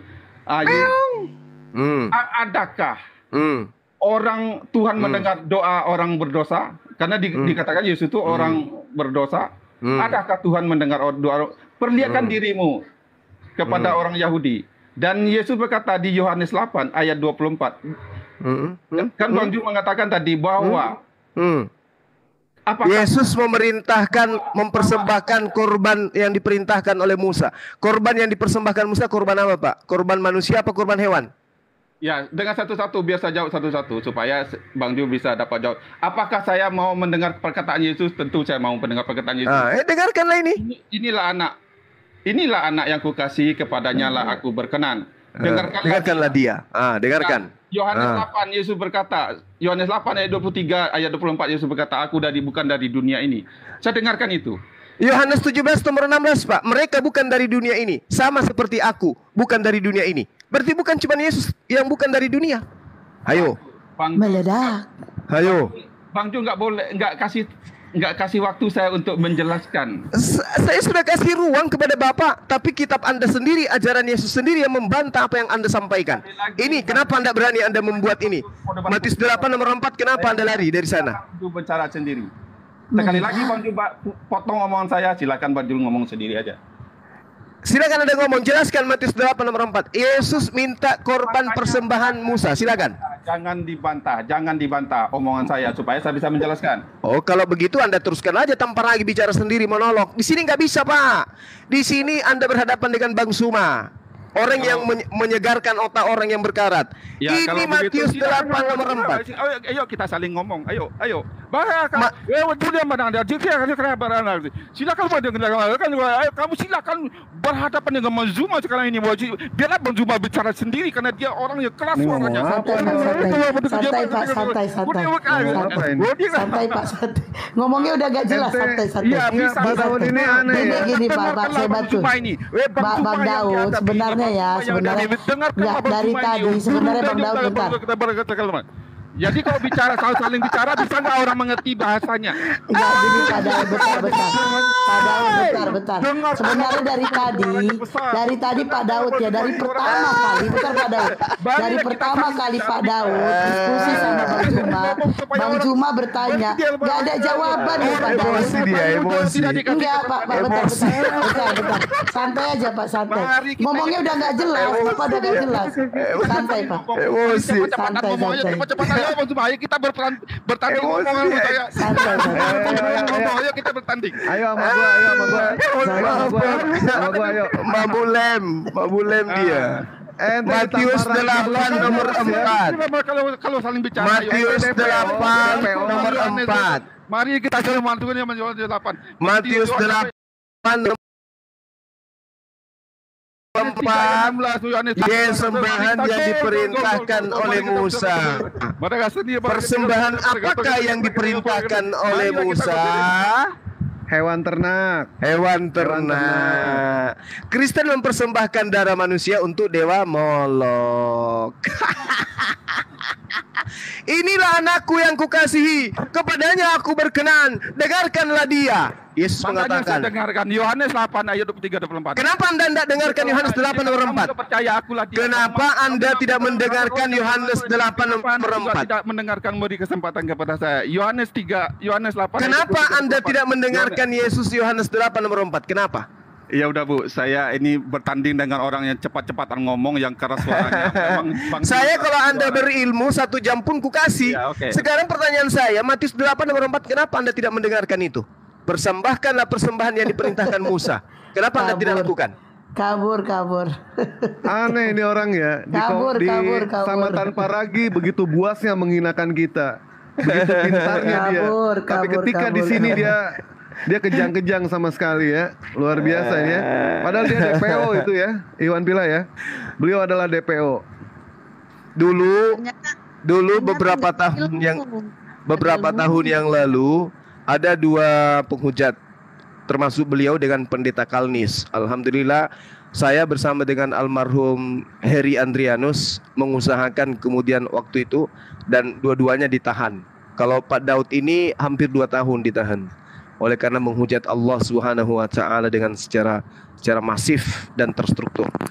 Kemudian beliau ini, teman-teman sekalian ya, menurut data yang diterima oleh teman-teman kita yang DPO ya, kita rahasiakan namanya. Beliau ini salah satu penggerak channel Tamparagi. Beliau yang punya rekening di sana gitu. Ya, teman-teman. Dia penghujat kelas kakap, makanya pernah saya divideokan sama teman-teman yang ada di Polres. Dia videokan, Bang Suman coba lihat videonya beliau ini. Dia disuruh sholat karena dia menghujat sholat waktu itu. Dia disuruh sholat di bak mandi. Bak mandinya penuh, disuruh sujud ruku di bawah. Ngeri, Pak. Allahu Akbar. Penghujat kelas kakap nggak berkutik dia. Dia skakmatnya di Matius 8 nomor 4. Yesus memerintahkan persembahkanlah persembahan yang diperintahkan Musa sebagai bukti bagi mereka, bagi imam-imam bahwa kamu itu adalah pengikut dari ajaran Nabi Musa. Kabur dia. Korban, apa yang diminta dipersembahkan? Korban apa? Korban hewan apa korban manusia? Korban perasaan. Korban perasaan.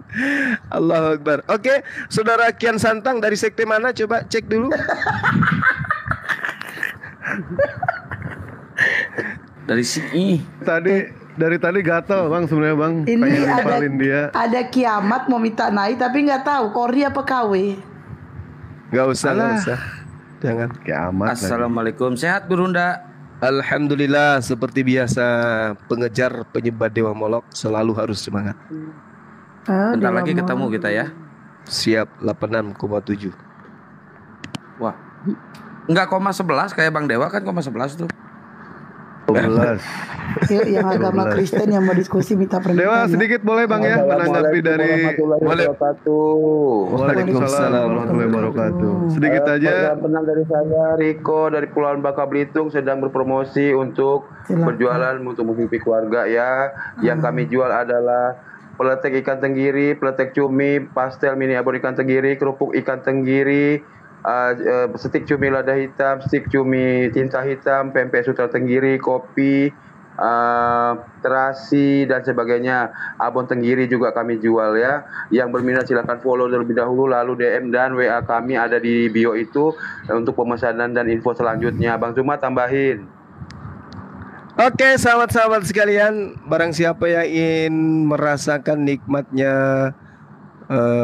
cemilan yang dibuat oleh olahan tangan saudara kita sendiri, Riko Ferdinand Yosafat, silakan dipesan langsung kepada beliau. Beliau ini adalah seorang mualaf yang lagi berjuang untuk menghidupi keluarga. Saya sendiri sudah merasakan beberapa karya beliau ya, buat tangan beliau. Peletek udah. Ya, peletek udah. Abon sudah. Kopi sudah. Stik cumi lada hitam. Stik cumi lada hitam, lada kuning, coklat biru di langit yang biru ya, sudah. Semua itu. Tidak. Apalagi yang belum? Bagaimana rasanya? Nikmat sekali, luar biasa. Pingin tambah lagi. Iya, nanti yang belum, Bang Zuma yang belum kerupuk tenggiri belum. Iya, nanti lagi ya. Kita puasa nanti bulan puasa lagi. Oke teman-teman, silakan dipesan langsung DM aja ke beliau. Insya Allah selain kita menikmati nikmatnya menu yang dia sajikan juga berpahala, insya Allah. Oke, thank you. Silakan Dek. Ya, sama-sama. Silakan Dek, ada yang mau ditanya. Assalamualaikum. Waalaikumsalam warahmatullahi wabarakatuh. Jangan lupa sampaikan salamku ke Pak Camat. Oke. Itu banyak konten di bawah tuh Bunda, naikin aja Bunda. Apa hubungannya sampaikan salamku pada Pak Camat? Apa hubungannya? Biar usahanya diberi izin gitu. Ya. Silakan Bang Dewa mau ngomong apa? Tanggapi aja, tadi gatel juga ya dari tadi pengen nimpalin gitu kan segala pernyataan dia yang nggak nyambung. Kita menanyakan ini lari ke mukjizat, menanyakan ini lari ke Nabi Adam. Jika lo kau makan buah ini, kau akan mati. Orang Nabi Adam kagak mati kok. Gimana sih bohong aja. Nah terus pada saat dia mengatakan Bang, mengatakan apa? Allah mengaruniakan anak yang tunggal. Apakah ada di dalam Bible mengatakan Allah menyalibkan anak yang tunggal? Tidak ada. Tidak pernah pernyataan dari Allah mengatakan menyalibkan anak yang tunggal, tetapi mengaruniakan anak yang tunggal. Di situ jelas ya. Banyak sebenarnya Bang yang mesti di ini, cuma orang yang nggak ada. Orang yang nggak ada. Nggak apa-apa, diluruskan aja. Lanjut. Diluruskan. Ini punya dewa bengkok Bang. Itu yang lanjut bagus aja. Tuh. Diluruskan. Tolong yang hargai jomblo ya. Oke, selamat malam Bang Martonis Tonis. Wala turun dia. Dia tadi bingung loh, ditanya Enggak, itu masih nebus ada kemana itu. kan? Yesus nebus kemana? Dia bingung tadi Gurunda. Yesus kan nebus ke iblis. Iya, pasti itu jawabannya. Mau kemana lagi? Karena iblis yang menyebabkan Adam Dosa jatuh ke waris. dalam dosa. Betul. Nah, ukti saya cerdas. Oke, selamat malam Bintang Simajun. Yang mencetuskan penebusan juga iblis yang menggoda Yudas. Iblis, Gurunda. betul. Iya. Luar biasa. Itu kalau lawan kita ada sedikit berilmu, baru kita lanjut ke sesi itu. Kita pepet sampainya dia pingsan. Kayak ini. Ini kan udah pepet ini. Dia mencoba bertahan tapi napasnya sudah mulai tidak sampai ke jantung, lebih baik keluar. Saya yakin beliau ini langsung ke sungai mandi. Akhirnya dia pura-pura gila dulu baru Iya, dia pura-pura keluar. gila. Selamat malam Bintang Simajuntak. Oke, Bang. Akhirnya Aku pakai headset loh Bang Juma. Adinda Dewa ada saingannya. Gila dulu baru lari. Coba Oke. kalau diskusi itu ya, diskusi itu diusahakan itu. Oke ya, selamat malam Bang Bang Dewa. Waalaikumsalam. Selamat malam Bang Bintang Simajunta. Bang Ji. Waalaikumsalam, selamat malam. Oh, agama Islam ya? Ya, selamat malam. Alhamdulillah. Bunda Oke. Ome, makasih banyak ya Bunda Ome. Alhamdulillah, beliau mualaf, orang hebat beliau ini. Oh, apa yang mau Iya, iya, ditanggapin Bang? Nggak ada kalau beliau ini. Nyimak dulu Bunda, soalnya baru masuk. Oke, dibawa aja dulu ya Bang. Kalau nyimak senain yang lain dulu ya. Itu Oke, fotonya siap. Ipin Upin, fotonya Ipin Upin. Dia mungkin merantau ke Malaysia. Ini si kiamat nih apa nih? Dewa Molok ini agamanya apa sih? Enggak, aku udah pernah bahas dengan dia. Apa yang dia bahas lari ke hadis, bahasan-bahasan entah apa-apa dia tulis. Nggak Yang bisa dia- jawab dia pertanyaan Bang, nggak bisa jawab dia. Oke, selamat malam Bang Dewa Molok. Kiamat itu. Malam Kak, aku lagi nunggu persembahan manusia ini Kak. Nah, Agama apa Bang? Agama apa? Allahu Akbar. Saingannya Bang Dewa ini. Oh, agama Islam. Adakah di Coba. sini yang mempersembahkan manusia? Yang agama Kristen typing coba di bawah agamanya. Typing di bawah agamanya. Allahu Akbar. Yuk, Mbak jangan. Mamat itu mungkin Mbak Mamat mungkin mau nanya. Berapa tadi ya? Ada Yang minta permintaan banyak tapi nggak tahu agamanya apa. Nah, ini Islam. Mendingan typing di bawah coba Kristen agamanya. Bun, yang namanya kayak Yunani. Ini buktinya Dewa Molok rupanya Islam. Tadi Doni Simajuntak orang Batak Islam. Ah, salahku lagi. Dalam menit Yunani typing. gitu loh, yang kayak Anus, Spiritus. Gitu. Minta permintaan, minta Anus, permintaan. Anus, apa itu Yang Anus? agama. Oke, Adrianus. Bang Dewa Molok saya turunin dulu ya. Ya udah aku mau cari Udah. Dikasih dulu bicara sedikit ke kalimat apa kayak ini kayak Dewa Molok juga ini, beres. langsung Iya, ini mencekek. lagi dapat ya. Bukan Lagi dapet Bang, ini orang. aku pas ngomong, aku bilang aku turun itu langsung tanganku udah bergerak. Dia di situ aku itu dia ngomong, tanganku udah bergerak. Ejakulasi Gitu dini juga. Kayak orang keselek loh, kayak orang keselek. Prematur. Abang sehat kan Bang Juma? Sehat, Alhamdulillah, lanjut. sehat. Selamat nggak malam, sehat Bang. tadi itu yang kesurupan. Ya, Selamat selamat malam siang. Bang Pace. Selamat siang menjelang pagi menuju malam. Papa Shalom, selamat malam untuk semua. Iya, semangatkan malam. Lanjut, Bang. Oke. Karena Nah, Abang di sini- Kristen, Abang boleh bertanya Ya, dulu, saya agama silakan. Kristen, benar. Ya, boleh bertanya dulu, silakan. Ya, saya mau tanya, ini apa sih pentingnya dari saudara-saudara Sebelum untuk kalau itu omongannya di awal, memperdebatkan saya udah tahu tujuannya. agama? Ini teman-teman mau jawab apa saya menjawab sendiri? Iya. jawab aja Saya Bunda, mau jawab aja tanya. Bunda. Jawab Oke. aja Bunda, jawab. Oke, Pance Wonger, Anda tahu Anda masuk di rumah apa? Saya di rumah Tuhan.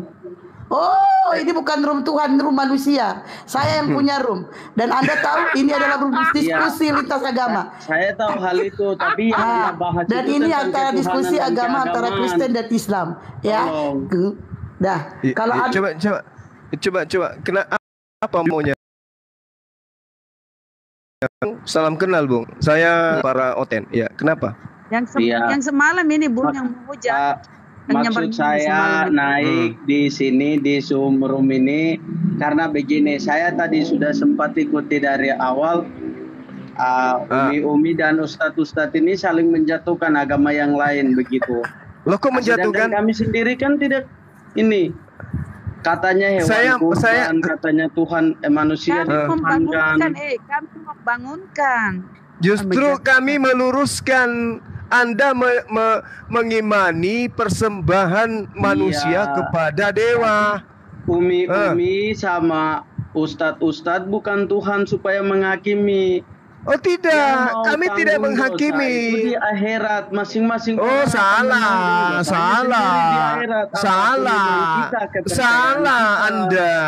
Anda. Kamu bukan Tuhan, kamu bukan Allah, kamu manusia, tidak bisa. Kamu tidak bisa menghakimi orang lain. Kamu habis berapa botol minumnya? Tapi kan Allah punya ketentuan, Allah punya ketetapan, Allah punya aturan. Saya tanya, Anda percaya kitab suci Anda? Saya percaya. Terus kenapa Anda nggak mau mendengarkan? Anda saja saya bicara Anda tidak mendengarkan? Loh, kitab suci Anda mengatakan Yesus memerintahkan mempersembahkan. Tidak bisa menghargai kamu, paham? Anda mau jadi guru di sini? Anda mau jadi guru? Saya tidak menjadi guru. Lalu? Anda saja kemarin saya sudah ikuti ini sudah 3 hari kemarin. Terus harusnya Anda menanggapi apa yang saya bawakan, materikan. Kenapa Anda nggak menanggapi? Iya, karena di sini salah, kalian itu terlalu. Nah, coba yang benar itu yang mana? Yang benar yang mana? Jangan terlalu menghakimi orang lain. Anda bukan. Saya tidak menghakimi. Saya tidak menghakimi. Justru saya menolong Anda untuk keluar dari kesesatan. Tidak perlu tentang hal itu. Nah, itu derita Anda. Tugas saya menyampaikan kebenaran. Tidak, Anda bukan tugas nabi. Saya Anda menyampaikan kebenaran. Tugas saya bukan kebenaran. Anda juga Anda juga bukan iblis. Anda juga bukan iblis yang menghalangi orang berbuat baik. Oke? Hanya iblis yang menghalangi orang berbuat baik. Paham? Dan ini saya anggap berbuat baik. Kenapa? Saya menyadarkan orang-orang yang masih bisa diselamatkan untuk tidak mengikat iman kepada persembahan yang dipersembahkan kepada dewa-dewa. Paham? Oh, dia nggak ngerti Gurunda, dia lagi mabok. Saya gitu. ngomong dengan cara tutup mata, ternyata buka mata orangnya sudah nggak ada di Komal. Mabok dia itu nyungsep. Oke, selamat malam. Apa nih? Kehalang ini pula kenapa? Jolin ya. Selamat malam, Mbak. Assalamualaikum semuanya. Islam ya? Saya Joker. Apa Joker? Semua agama masuk. Ateis. Mantap, benar-benar. Mendingan keluarin aja, Bunda. Orang kayak gini yang mesti dikeluarin mah, warnanya nggak jelas. Bang Juma mau kasih pencerahan dulu nggak? Nggak bakal cerah ini. Saya sih ada pertanyaan. Mendung. Pertanyaan saya begini. Iya, gimana Pak? Gimana? Ini pertanyaan saya bapak-bapak semuanya. Iya, ini gambarnya cantik amat ini Pak. Ngatanya celana dalamnya 2 ini ya. Luar biasa Bapak ini. Anda PA juga ya lama-lama ya? Anda juga tolol Pak. Anda sangat pintar sekali. Terima kasih. Iya dong. Terima kasih kembali. Iya. Pertanyaan saya begini aja. Iya. Gimana? Begini pertanyaan saya. Gimana? Begitu aja, jangan begini, begitu aja. Begitu aja. Oke. Begini pertanyaan saya. Begitu. Seberapa dekat Anda dengan Tuhan? Jangan dia lebih dekat daripada Bunda jangan ngomong. Sekali lagi jangan bilang kena peringatan, langsung turun itu. Begini. Kalau Nabi itu kan ada bukti. Begitu aja, jangan begini. Jangan begini, begitu. Begini Pak. Begitu. Ya orang bilang itu kan ada bukti dia dekat dengan Tuhan. Seperti malaikat itu berbicara langsung kepada orang bilang itu gitu. Nah kalau kita semua ini bukti kita dekat dengan Tuhan apa Pak? Sebagai seorang Muslim gitu loh saya tanya. Baik. Silakan. Jadi gini, kita berlogika karena Anda tidak bertuhan kan gini ya Pak ya. Sekarang begini Bapak. Kita merasakan kemudian kasih sayang seorang ibu itu karena kita merasa dekat dengan mereka. Itu ya, itu pasti ya, betul ya. Iya, betul. Seorang hubungan anak dengan orang tua ya. Iya. Oke. Nah sekarang andai saja Anda itu merasa bahwa apa yang ada pada diri saudara, tangan Anda itu bukan buatan Anda, mata Anda itu bukan buatan Anda, apa yang ada pada tubuh Anda, yang Anda gunakan berbicara dengan saya itu bukan milik Anda, lalu itu milik siapa? Ya, itu kan milik saya sendiri karena saya Dari mana? Dari mana Anda bisa mengatakan itu milik saya sendiri? Dari mana? Anda membuatnya atau Anda membelinya? Anda dapatkan dari mana? Ya, itu kan hasil dari perbuatan kedua orang tua. Oh, berarti orang tua Anda, berarti orang tua Anda yang dari sepercik air yang dari sperma udah lebih jelas gak usah iya benar gitu. Iya. Jadi baru terbentuk jadi namanya. Berarti itu bukan milik Anda kan? Waktu dia dalam kandungan itu milik orang tua. Milik orang tua. Orang tua membuatnya gitu. Dengan cara apa orang tua? Orang tua membuatnya itu, Bang. Diwariskan itu warisan. Orang tua Anda yang membuatnya, gitu ya? Yakin? Orang tua kita. Iya, orang tua Anda. Emang saya orang tua kita masing-masing. Ya, sekarang begini, orang tua Anda itu membuat itu atau dia yang menyebabkan itu ada? Dia yang menyebabkan itu ada. Nah, ada ini siapa yang mengadakan? Ada ini yang mengadakan adalah orang yang berbuat. Loh, itu kan akibat. Itu kan Anda sendiri mengatakan itu akibat. Mereka tidak karena ada perbuatan. Nah, sekarang yang mengadakan akibat daripada hasil daripada akibat ini siapa yang mengadakan? Ya kan itu karena ada manusia berbuat. Kalau nggak ada manusia berbuat nggak akan terjadi kan gitu. Nah, sekarang kalau manusia itu melakukan sesuatu, apakah harus jadi sesuai dengan apa kehendak manusia itu? Biasanya jadi. Nah, sekarang sebelum dibuat, apakah Anda memang sudah dirancang oleh kedua orang tua Anda untuk menjadi seorang laki-laki? Itu kan tergantung dari kedua belah pihak. Itu dari gennya ibu dan ayah itu. Dulu waktu belajar biologi di mana sih, Pak? Waktu masa pelajaran biologi Bapak duduk di mana? Jadi kalau Anda bertanya kepada kami umat Islam, seberapa dekat engkau dengan Tuhanmu? Walaqad khalaqnal insana wa na'lamu ma tuwaswisu bihi nafsuh wa nahnu aqrabu ilaihi min hablil warid. Dan sungguh kami telah menciptakan manusia dan mengetahui apa yang dibisikkan oleh hatinya, dan kami lebih dekat kepadanya daripada urat lehernya. Allah lebih dekat ke tangan kami daripada kami. Kenapa? Tangan ini bukan milik kami, milik Allah. Allah lebih dekat dari mulut kami. Kenapa? Karena mulut ini bukan milik kami, milik Allah. Hati ini bukan milik kami, tapi milik Allah. Makanya Allah itu mengetahui apa yang ada dalam hati kami. Ma tuwaswisu bihi nafsuh. Allah tahu apa yang ada dalam diri kami. Anda sibuk mencari Tuhan Anda, tapi Anda sudah melihat diri Anda dalam cermin. Ada Anda, tapi Anda tidak pernah berpikir siapa yang mengadakan Anda. Kenapa saya ada? Apakah ibu saya yang membuat saya ada? Atau ada kekuatan di luar sana yang maha dahsyat yang mengadakan saya? Karena dia mau dikenal, maka dia menciptakan saya. Akal Anda disetting untuk mengetahui itu kok. Kalau Tuhan yang mengadakan langsung kan, yang langsung Tuhan yang mengadakan itu kan Adam sama Hawa. Kalau kita kan bukan Tuhan yang mengadakan. Ya, maka itu aku bilang sama Anda, Allah Subhanahu wa ta'ala mengadakan sesuatu untuk dikenal. Aku akan membuat engkau beranak cucu. Jadi Tuhan ada setiap leher manusia. Yes, layaknya matahari ada di setiap manusia. Matahari cuma satu, tapi jadi setiap manusia banyak. Oh enggak, apakah matahari banyak? Matahari satu. Tapi setiap manusia bisa merasakan adanya satu matahari. Anda mengatakan satu matahari, saya juga mengatakan satu matahari.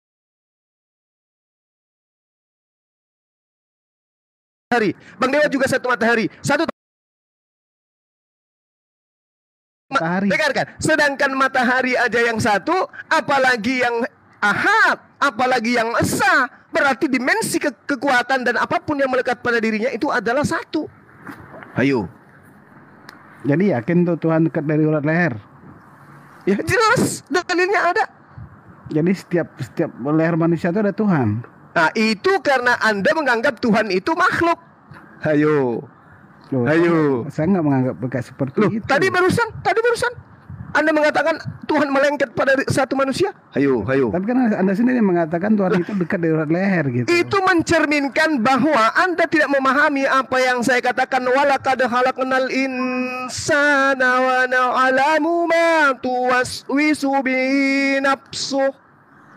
Kami telah menciptakan manusia dan mengetahui apa yang dibisikkan oleh hatinya. Maksudnya pengetahuan Allah meliputi terhadap apapun yang ada pada diri manusia. Bukan berarti Allah itu melengket pada manusia.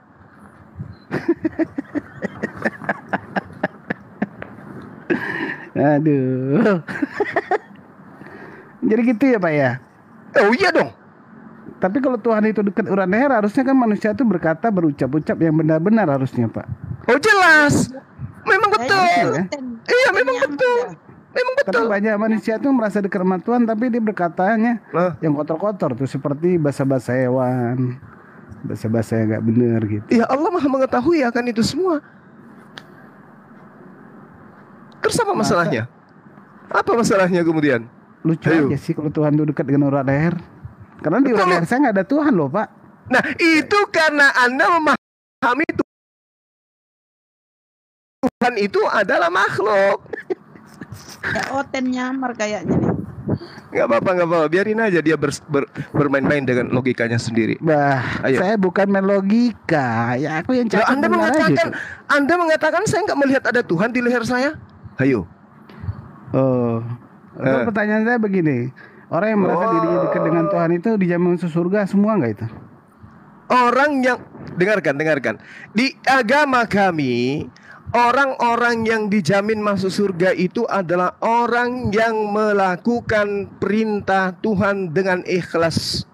Ketika kemudian mereka lalai dari melakukan perintahnya atau lalai sehingga melakukan larangannya, maka solusinya kemudian di ajaran kami adalah bertaubat, menyesali perbuatan, lalu kemudian meninggalkan perbuatan itu dan mengisinya dengan amalan-amalan soleh. Qad aflahal mu'minun. Ada buktinya tuh dia tobat. Lah, yang tahu orang itu bertobat adalah dirinya dengan Tuhannya. Tadi kan sudah saya jelaskan kepada saudara. Walaqad khalaqnal insana wa na'lamu ma tuwaswisu bihi nafsu. Tuhan itu membaca apa yang Anda bisikkan di dalam hati Anda, Allah tahu. Jadi kalau Anda berpura-pura bertaubat, Allah tahu. Jadi Allah sebagai subjek ya. Allah Maha mengetahui, Allah meliputi segala sesuatu. Itulah Tuhan, Bung. Itu. Sementara Anda bingung, Anda ini berasal dari mana? Sebelum Anda dengar, sebelum Anda dicipta menjadi manusia, Anda tidak pernah kemudian berdiskusi dengan yang mengadakan Anda. Jadikan aku sebagai manusia dengan jenis kelamin laki-laki, lahirkan dari seorang rahim yang bernama ini, tinggal di ini, nama suaminya ini, dan Anda tidak pernah. Seketika Allah itu mengatakan apa? Innama amruhu idza arada syai'an ayyakula lahu kun fayakun. Jadi orang kayak saya ini kalau berbuat baik nggak masuk surga ya? Apanya tuh? Kalau saya berbuat baik. Kalau Anda berbuat baik tetapi tidak menyembah pencipta langit dan bumi ini, untuk apa? Percuma. Anda kenal memang dengan pencipta langit ini? Saya kenal. Di mana kenalnya? Alam semesta ini. Ya alam semesta itu kan luas. Di mananya gitu? Lah ini alam semesta ini. Karena alam semesta ini ada, maka tentu yang mengadakan itu ada. Karena alam semesta ini berjuta bermiliar masalah di dalamnya dan solusinya juga ada. Bagaimana terjadinya siang dan malam, bagaimana terjadinya dari bibit menjadi anak, menjadi pohon, menjadi berbuah dan seterusnya, bergulir sepanjang zaman, menandakan bahwa yang mengadakan segala sesuatu ini adalah esensi yang maha sempurna. Ya udah, bagi orang yang berakal. Ya, syahadat Isa Al-Masih ya. Bagi orang Apa yang nih? berakal sehat. Maksudnya gimana sih nih orang? Ya dia mau bersyahadat Isa Al-Masih, ya silakan. Itu sudah benar itu, silakan. Iya. Silakan bersyahadat. Asyhadu an la ilaha illallah wa asyhadu anna Isa Rasulullah. Silakan. Silakan Anda bersyahadat. Yakin masuk surga? Silakan Anda bersyahadat. Bung. Saya ini seorang pimpinan di kantor. Karyawan saya kurang lebih 600 orang. Ketika karyawan saya bekerja dengan baik, tanpa mereka yakin pun, pasti aku gaji. Allah Subhanahu wa ta'ala menurunkan kaidah-kaidah peraturan di dalam kehidupan kami sebagai umat Islam. Allah memutuskan 30 hari dalam sebulan, 12 bulan dalam setahun, 7 hari dalam sepekan, 24 jam dalam sehari, 60 detik dalam semenit.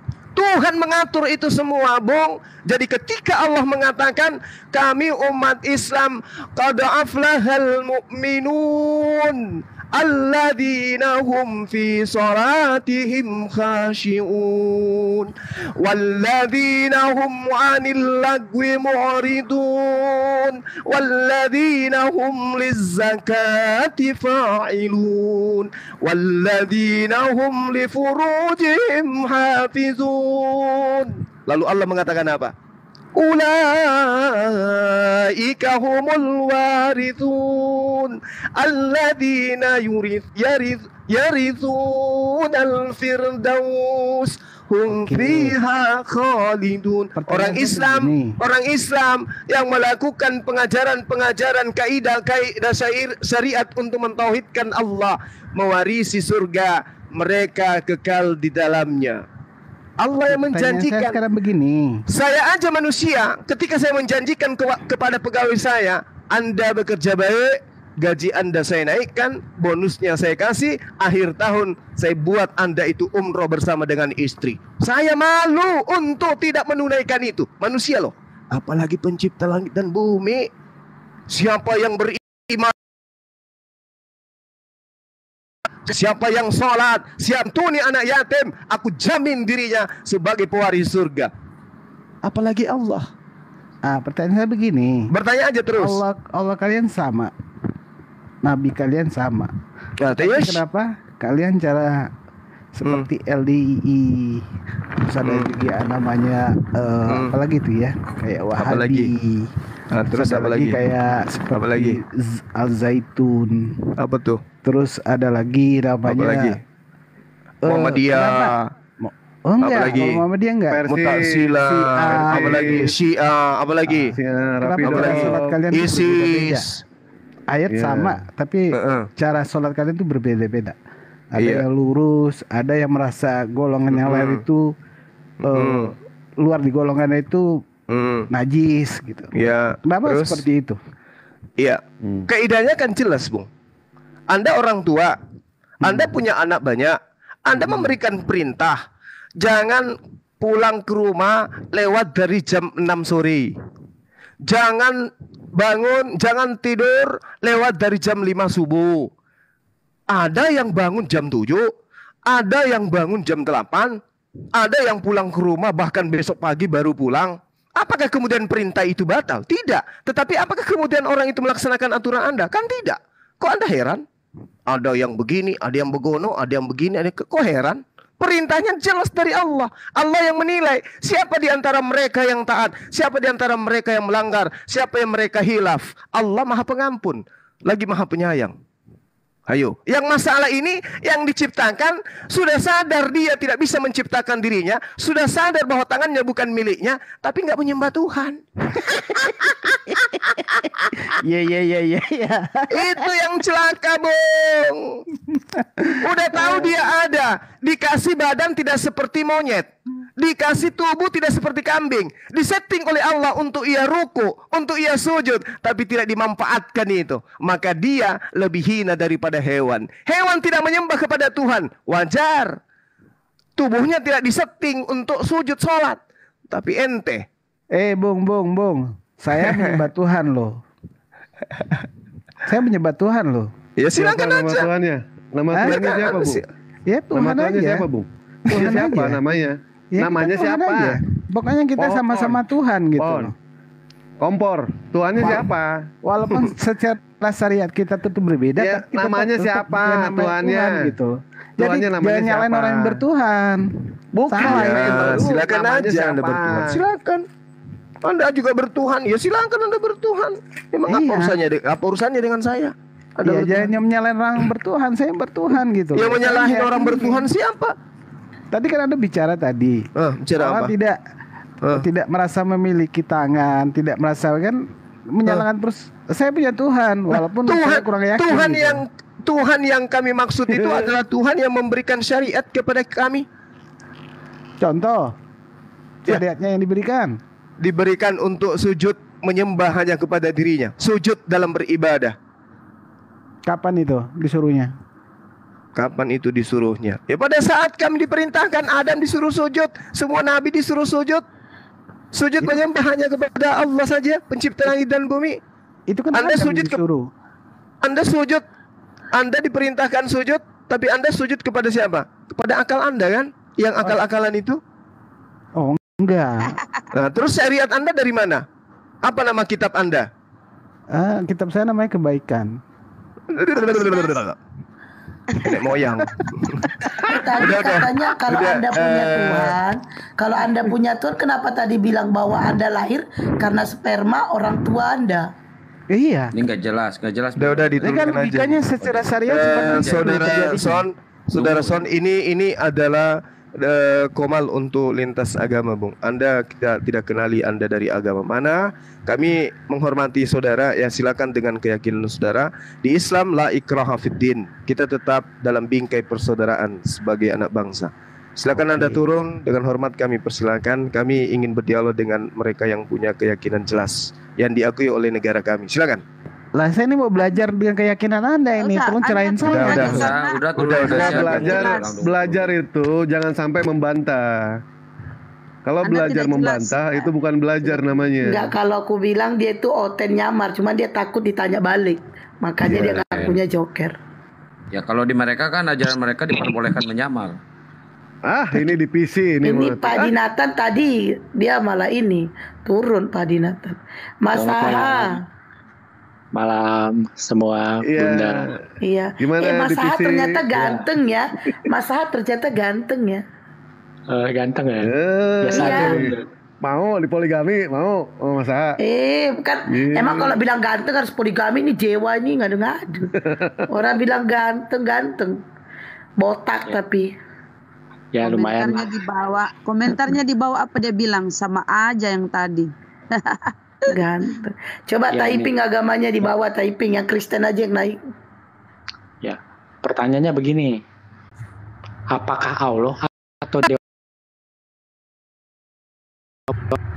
Oh, oke. Boleh nilai. Bang Masa suara sama orangnya gak cocok kalau aku bilang. Oh ya. Iya. Begitu ya. Oh. Orangnya kan besar ya, tinggi ya, badannya besar tapi kok suaranya kayak gini gitu. Aku lihat loh Bang Masat yang mana. Oh Bang Masat bentar dulu di bawah, nanti aku naik. Itu Bang Dinatan mau ngomong tadi pas ku ini dia udah pergi. Nah giliran orang pergi dia pergi, baru naik. Ini ada pertanyaan barusan. Iya bentar Bang. Ada yang mau ngomong sama Abang bentar, nanti saya naik lagi. Masa nanti saya naik. Kalau cuma ngomong mau kenalan, saya fans, saya ngikut abang dari 2 tahun, itu nggak penting bagi saya. Ya, beliau ini. Oke, dilanjutkan. Maafkan saya, Bung. Lanjut. Bukan, makanya jangan ngomel dulu. Ya, sorry Ukhti yang baik hati, cantik separuh dunia. Oke, lanjut. Assalamualaikum warahmatullahi wabarakatuh. Waalaikumsalam warahmatullahi wabarakatuh. Gimana kabar mualaf kita di sana, Bang? insya Allah belajar agamanya bersemangat Bang. Yang kemarin yang malam itu. Alhamdulillah, masya Allah. Yang Bang Iwan itu sekarang lagi baca Iqra 1 itu Bang Juma. Alhamdulillah, masya Allah. Sampai hamsian dia Bang. Kan itu ku postingan di video itu, ku taruh di TikTok itu Bang. Iya saya lihat. Kalau ngirim video itu ke akun saya yang ini ya Bang Dinatan, nggak kebaca yang di sana. Iya. Terus untuk Bang Iwan ya udah mulai ku ajarin ngaji. Terus ku bilang tadi sama kayak mana aku ajarin ngaji kawan, ku bilang gitu. Jangan dulu ajarin aku dulu untuk ajan katanya kan. Terus aku ajarin dia ajan. Alhamdulillah dia udah mulai ajan sekarang. Sekarang dia udah mulai dia yang suruh ajan. Coba azannya bagaimana ajarannya Bang? Boleh nggak Abang azan di sini? Oh, bisa Bang. Komat dulu Bang. Iya komat. Ajan ajarannya gimana? Pertanyaannya udah salah ini. Dia maksudnya mana tahu kebalik ajarannya. Insyaallah Bang. Bismillahirrahmanirrahim. Innallaha malaikatahu yusholluna 'alan nabi ya ayyuhallazina amanu shollu alaihi wasallimu taslima. Itu dasarnya aku bikin. Terus ku ajarin dia langsung ajan Bang. Coba. Allahu akbar, Allahu akbar. Masya Allah. Allahu akbar, Allahu akbar. Asyhadu an la ilaha illallah.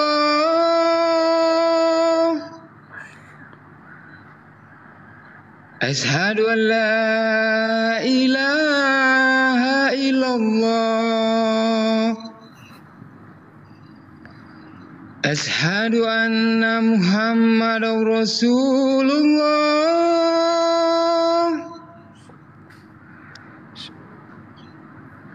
Asyhadu anna Muhammadar Rasulullah. Hayya 'alas shalah.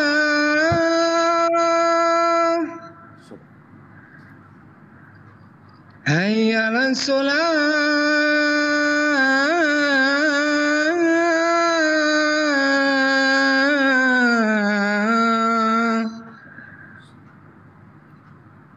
Hayya 'alal falah. Hayya 'alal falah.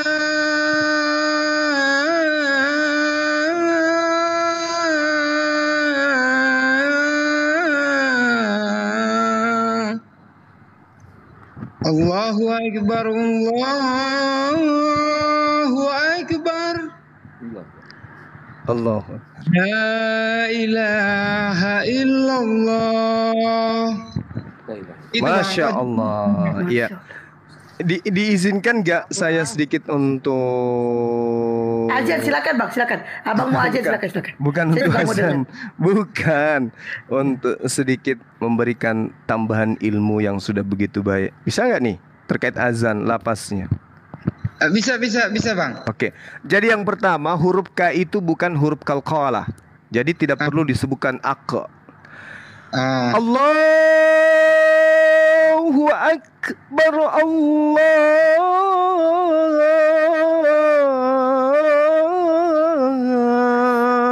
akbar. Terkadang ada ucapan akbar, sebenarnya itu keliru dalam membaca. Allahu akbar, Allahu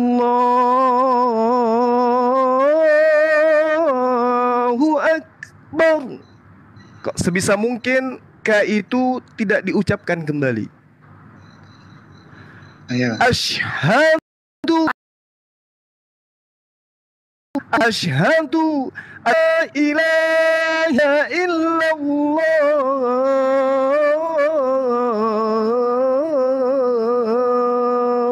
Terus tadi pada saat Muhammad Itu tasdidnya harus jelas.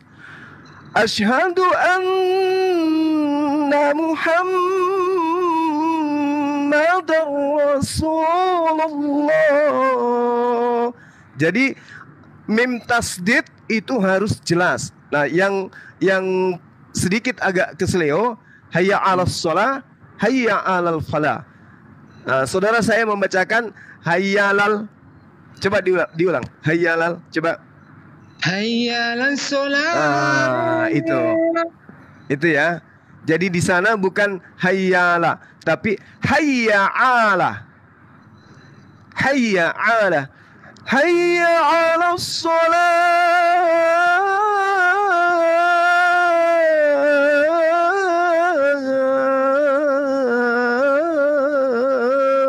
Jelas di situ ya. Jadi hayya 'ala, bukan hayyala. Hayyala, hayya 'alas shalah, hayya 'alal falah. Gitu. Itu yang saya pelajari di Bang Dewa kemarin. Jadi bukan hayyalal. Alhamdulillah. Bukan hayyalal. Saya langsung nerap tapi ajaran. Hayya 'alal. Hayya 'alas shalah, hayya 'alas shalah, hayya 'alal falah. Jadi dia harus, karena di situ adalah huruf ha. Allahu Akbar, Allahu Akbar, la ilaha illallah.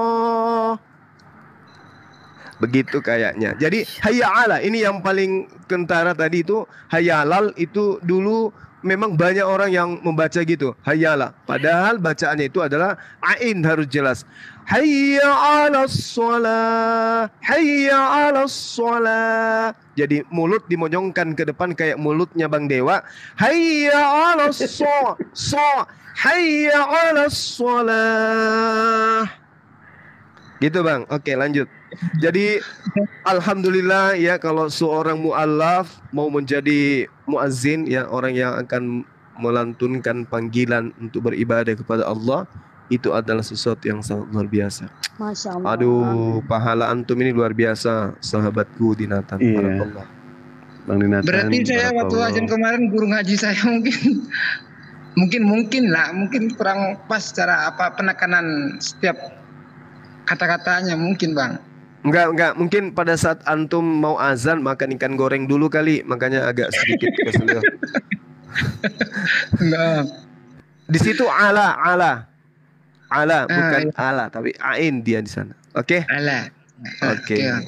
Ini Bang, makasih aku mau ya. ngomong nih Bang. Iya, silakan.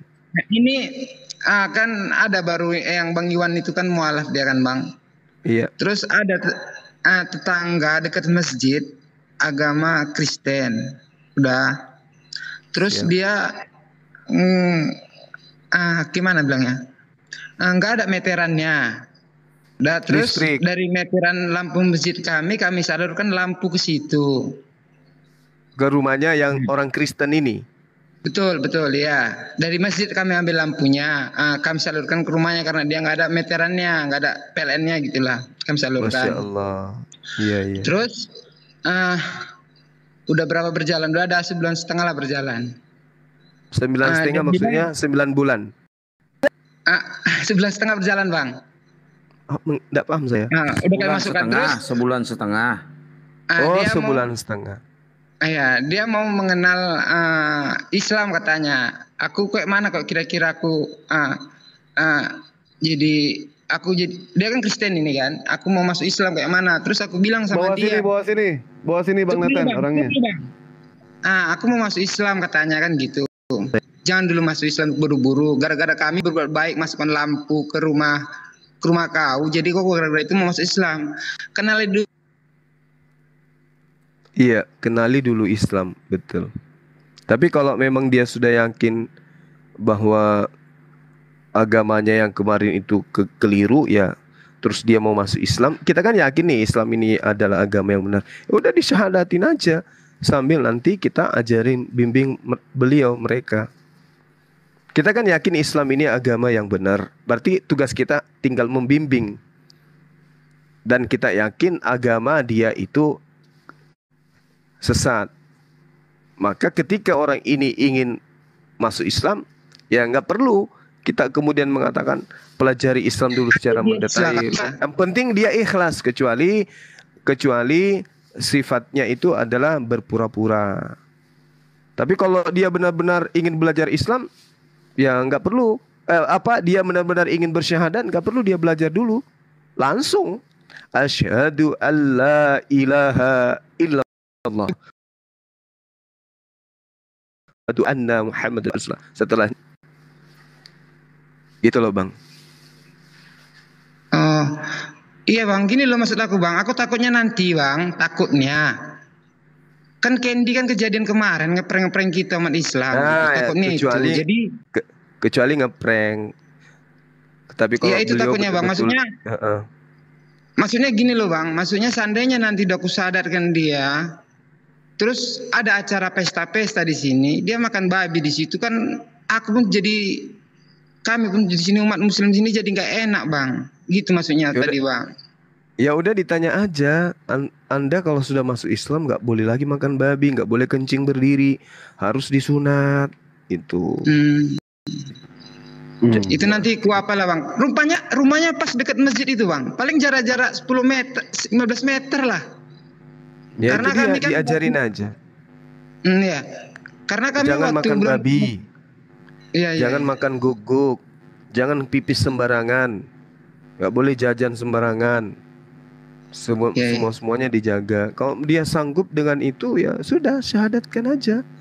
Itulah Bang. Makanya nanti kalau seandainya dia sanggup nanti, aku bawalah ke rumah nanti, ku WA Bunda nanti kan, bisa ku kabarin nanti Bunda. Boleh. Antum yang syahadatkan juga bisa. Ya. Gini Bang. Memang di sini sekitar 40 kakak di sini Islam. Kristennya sekitar 190 lah kan. Aku pun kadang-kadang aku ada mau curhat nih segini Bang. Kadang-kadang gini kan dia Bang. Jangan masalah rumah tangga ya Bang. Enggak lah Bun. Ini masalah agama ini Bun. Aku kadang-kadang hatiku ini Bun. Dia Islam. Terus asal ada acara kerja, pesta gitu loh Bang, dia bergabung sama orang agama tetangga gitu, makan babi di situ. Aku kan merasa nggak enak. Kalaupun dia mau makan babi itu, bawalah ke tempat, jangan ke tempat umum. Bawalah ke rumah. Atau makan di rumah puas-puasi. Gitu ku bilang. Jangan menjatuhkan agama kita di depan orang lain, ku bilang sama dia. Ada di sini Bang. Ada 2 orang di sini Bang. Islam dia. Tapi udah ku bilang terus. Janganlah, itu kan dilarang agama. Kalau aku jelaskan ayat nanti sama dia nggak paham. Karena dia kan mu'alaf. Nah jadi pada dasarnya intinya gini lah, kalau di Islam itu apa yang dilarang Allah itu jangan kita langgar. Itu aja pada dasarnya. Kita nggak sama orang agama tetangga, aku bilang. Kita beda sama dia. Kalaupun kau nggak bisa tertinggalkanmu itu makan babi, aku bilang. Jangan di depan umum, jangan menjatuhkan agama kita di depan orang lain. Bawa ke rumah, kenyangi makan babi itu, aku bilang. Iya. Itu terus ku beri masukan sama mereka, supaya orang itu paham apa yang dilarang jangan dikerjakan. Itu aja. Kadang-kadang aku pun bingung Bang. Asal ada kerja itu, kalau kami di sini ada orang Karo bilang kami anak beru. Nah, kalau kami anak beru kami ke dapur, kami yang masak. Terus ku nampak dia di sana di tempat orang makan babi tadi kan. Kadang-kadang aku pun kayak mana kita menjadi kena Bang. Kayak mana itu temanmu itu Islam itu, masa makannya babi di situ katanya. Yang ngomong gitu orang agama tetangga kan. Aku pun nggak tahu lagi kayak mana cara ngomongnya sama dia. Mudah cara kok itu. Cara kayak mana menurut Abang itu? Mudah. Ini pengalaman aku ya Bang Dinatan ya, pengalaman aku ya. Waktu aku dulu, aku gak ketemu sama ayatnya masalah haram. Malah masalah haram, aku gak ketemu. Dan memang aku gak diajarin ya sama mantan ya, masalah babi itu masih aku makan dulu. Waktu aku baru masuk Islam masih aku makan. Masih aku makan. Nah pas aku udah janda, itu baru aku ketemu ayatnya. Entah kenapa ya Allah mempertemukan aku setelah janda, pertemukan ayat ini. Nah sejak aku ketemu ayatnya, dari situ aku nggak mau lagi makan. Jadi wajar dia melakukan itu karena dia tidak ketemu. Tapi kalau Pak Dinatan mengajarkan dia tentang ayat-ayat itu, insya Allah dia akan tobat. Coba deh. Iya nanti aku cobakan Bunda, kayak itu bikin nanti budaya. Atau nasihatnya dilakukan penekanan. Kata babi itu ditekankan ke dia. Saudaraku jangan makan babi. Kayak gitu coba. Nadanya jangan kenceng bilang babinya, nanti ngamuk pula deh kan. Saudaraku jangan makan babi gitu, jangan gitu. Saudara jangan makan babi. Ini gini Bang, ini ada di bawah Komal ini Bang.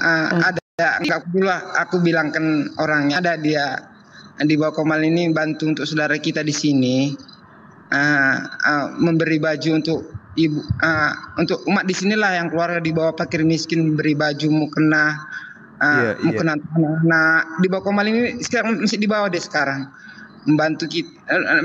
Udah ada mungkin 3 hari lagi baru sampai kemarin tepat lagi dari Jakarta kemari. Aku nggak kenal orangnya, aku nggak tahu orangnya.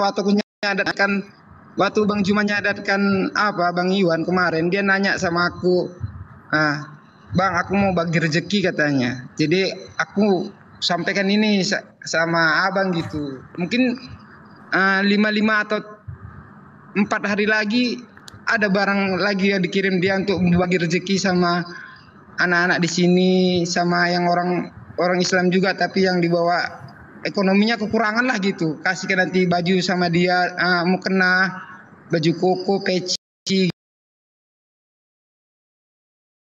Iya. Bang Dina, Bang ke orang-orang kalau itu adalah saya ya. Santai aja kita ya. Pede kali orang bukan apa kok perempuan katanya. Aku bisa minta tolong nggak Bang? Bisa, teriak aja pasti bisa banyak yang bantu. Tolong. Maksudnya minta doa sedikit aja untuk ya hamba Allah yang bantu di bawah ini Bang. Iya, kita selalu mendoakan kok orang-orang yang kayak gini. Itu kan bagian daripada misi dakwah kita juga. Amin. Iya. Amin ya rabbal alamin.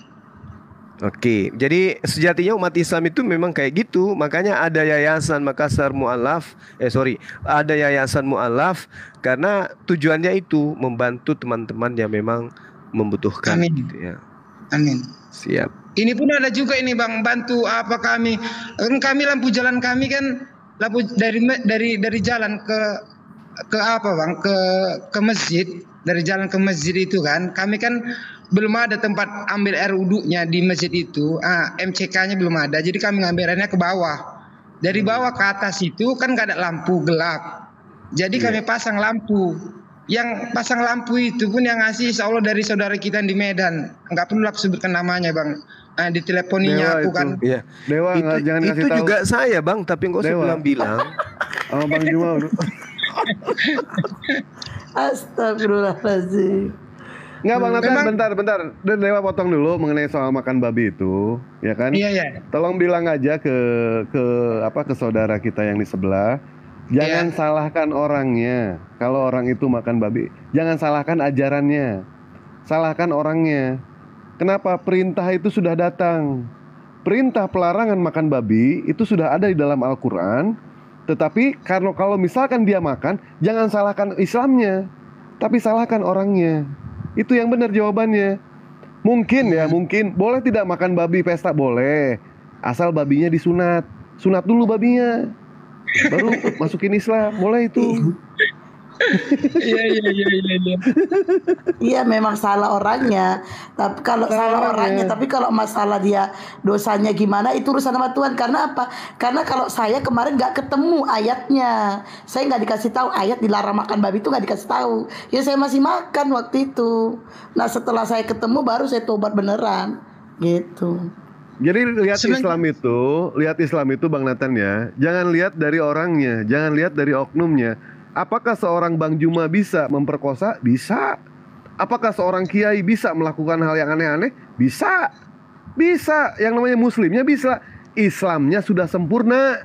Siapa yang mengatakan Islam sempurna? Apakah Bang Juma? Bang Juma siapa? Apakah itu Kian Santang? Kian Santang juga siapa? Yang mengatakan Allah langsung di dalam Al-Quran, Islam sudah sempurna. Begitu. Ya, itu jawabannya. Kok dari tadi Bang Juma sama Bang Dewa ini mengkambing hitamkan berdua sekalian? Itu Bang Nathan, tolong nanti bilang ke itu, jangan kasih tahu kalau itu Dewa yang nyumbang ya. Nggak enak soalnya. Ya.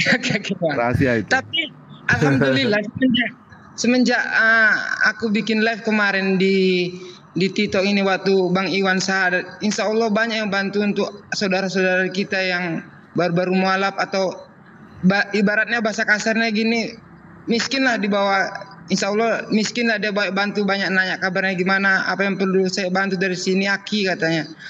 Kemarin pun ada yang bantu untuk saudara kita Bang Iwan dari Malaysia, aku pun nggak perlu nyebutkan namanya. Udah disebut Bang Iwan Malaysia, nggak boleh disebut namanya, udah disebut. Bukan, yang dibantu itu Bang Iwan mualaf kita. Iya, saya yang memberikan bantuan mengatasnamakan dari Malaysia. Yang bantu orang Malaysia, Abang Makassar. Itu ya jangan saya salah, Bang sendiri, Juma Bang Makassar. Nathan, ya. Tolong dirahasiakan itu. Pokoknya semua Dewa saya Jakarta itu. Dewa. Ya bilangnya kan di Malaysia Dewa. Ya Dewa Jakarta. Jangan bilang-bilang. Ini satu lagi Bang, aku pun nggak lama lagi, sebentar lagi turun nih. Satu lagi mau tanya ini Bang, kan gini Bang, kemarin kan kami bentuk kami zakat, bentuk panitia zakat. Terus gini Bang, ada satu ketinggalan yang mualaf yang sekitar hampir 3 tahun nggak kami kasih, nggak ingat aku betul-betul demi Allah aku nggak ingat. Terus nggak kami kasih, kan kata orang. Aku tanya pun maksimal 3 tahun dia baru udah nggak bisa lagi dapat zakat, 3 tahun baru bisa dapat zakat. Jadi aku nggak ingat ngasih zakatnya. Terus besok pagi karena ngomong dia terus, bukan dia yang ngomong, istrinya yang ngomong, ya istrinya yang ngomong. Kenapa suamiku nggak dapat zakat gini, padahal suamiku mualaf gini katanya. Terus aku betul demi Allah nggak ingat aku betul. Terus jadi besok pagi aku mau ngasih pakai uang pribadiku sama dia. Pakai uang pribadiku sama dia biar jangan jadi bahan omongan.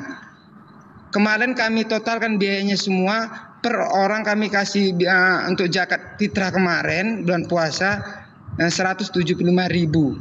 Jadi besok saya kasih uang 175.000 supaya sama dia, supaya dia jangan keluar sana, keluar sini, keluar sana. Kita nggak enak jadinya.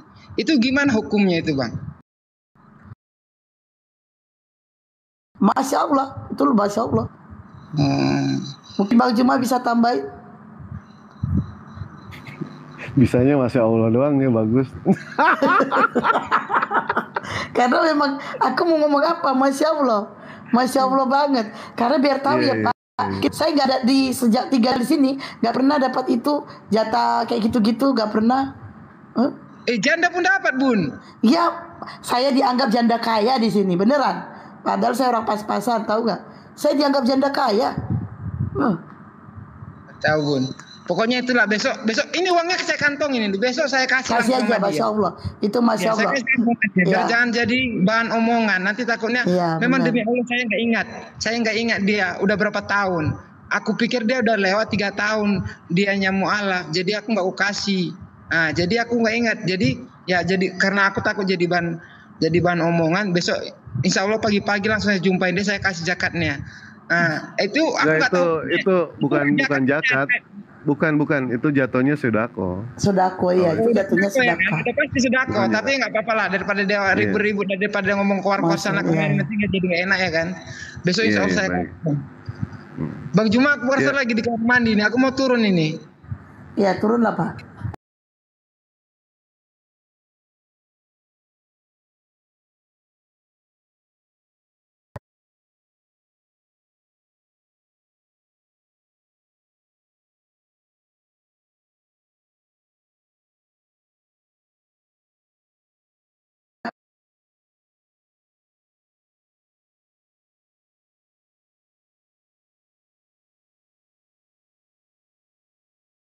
Sementara dari Bang Nathan ini mau daripada nanti jadi omong ibaratnya, dia mau mengganti pakai uang beliau. Jadi jatuhnya bukan zakat fitrah, jatuhnya itu sodako gitu loh Bang. Maksudnya. Ya udah nggak apa-apa daripada banyak cerita nanti. Kasih aja nggak masalah. Oh siap bang, siap. Iya bang, iya bang. Kan yang dibutuhkan itu bukan zakat atau infak atau sedekah, yang dibutuhkan itu duitnya. Iya, aku kemarin nggak dapat. Udah berapa kali aku sih nggak dapat aku. Janda kaya aku dianggap Pak. Dewa juga butuh sedekah ini bang, buat kawin lagi ini bang, belum dapat jatah. Kawin juta Oke lah bang, Bang Juma.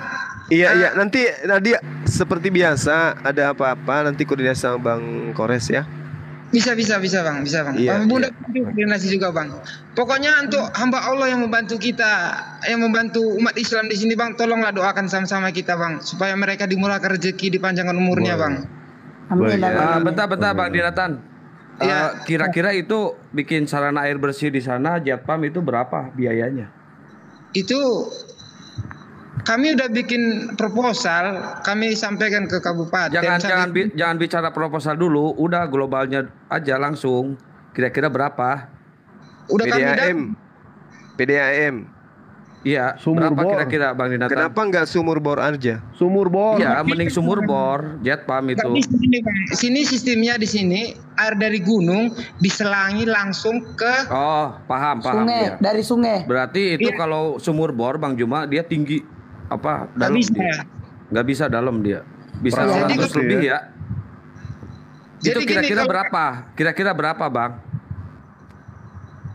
Aku nggak tahu, Bang. Aku kemarin udah kami tulisi di sini kalau bikin MCK itu kamar mandi batunya sekian, besinya sekian, semennya sekian, pakai sanyo tarik dari bawah ke atas.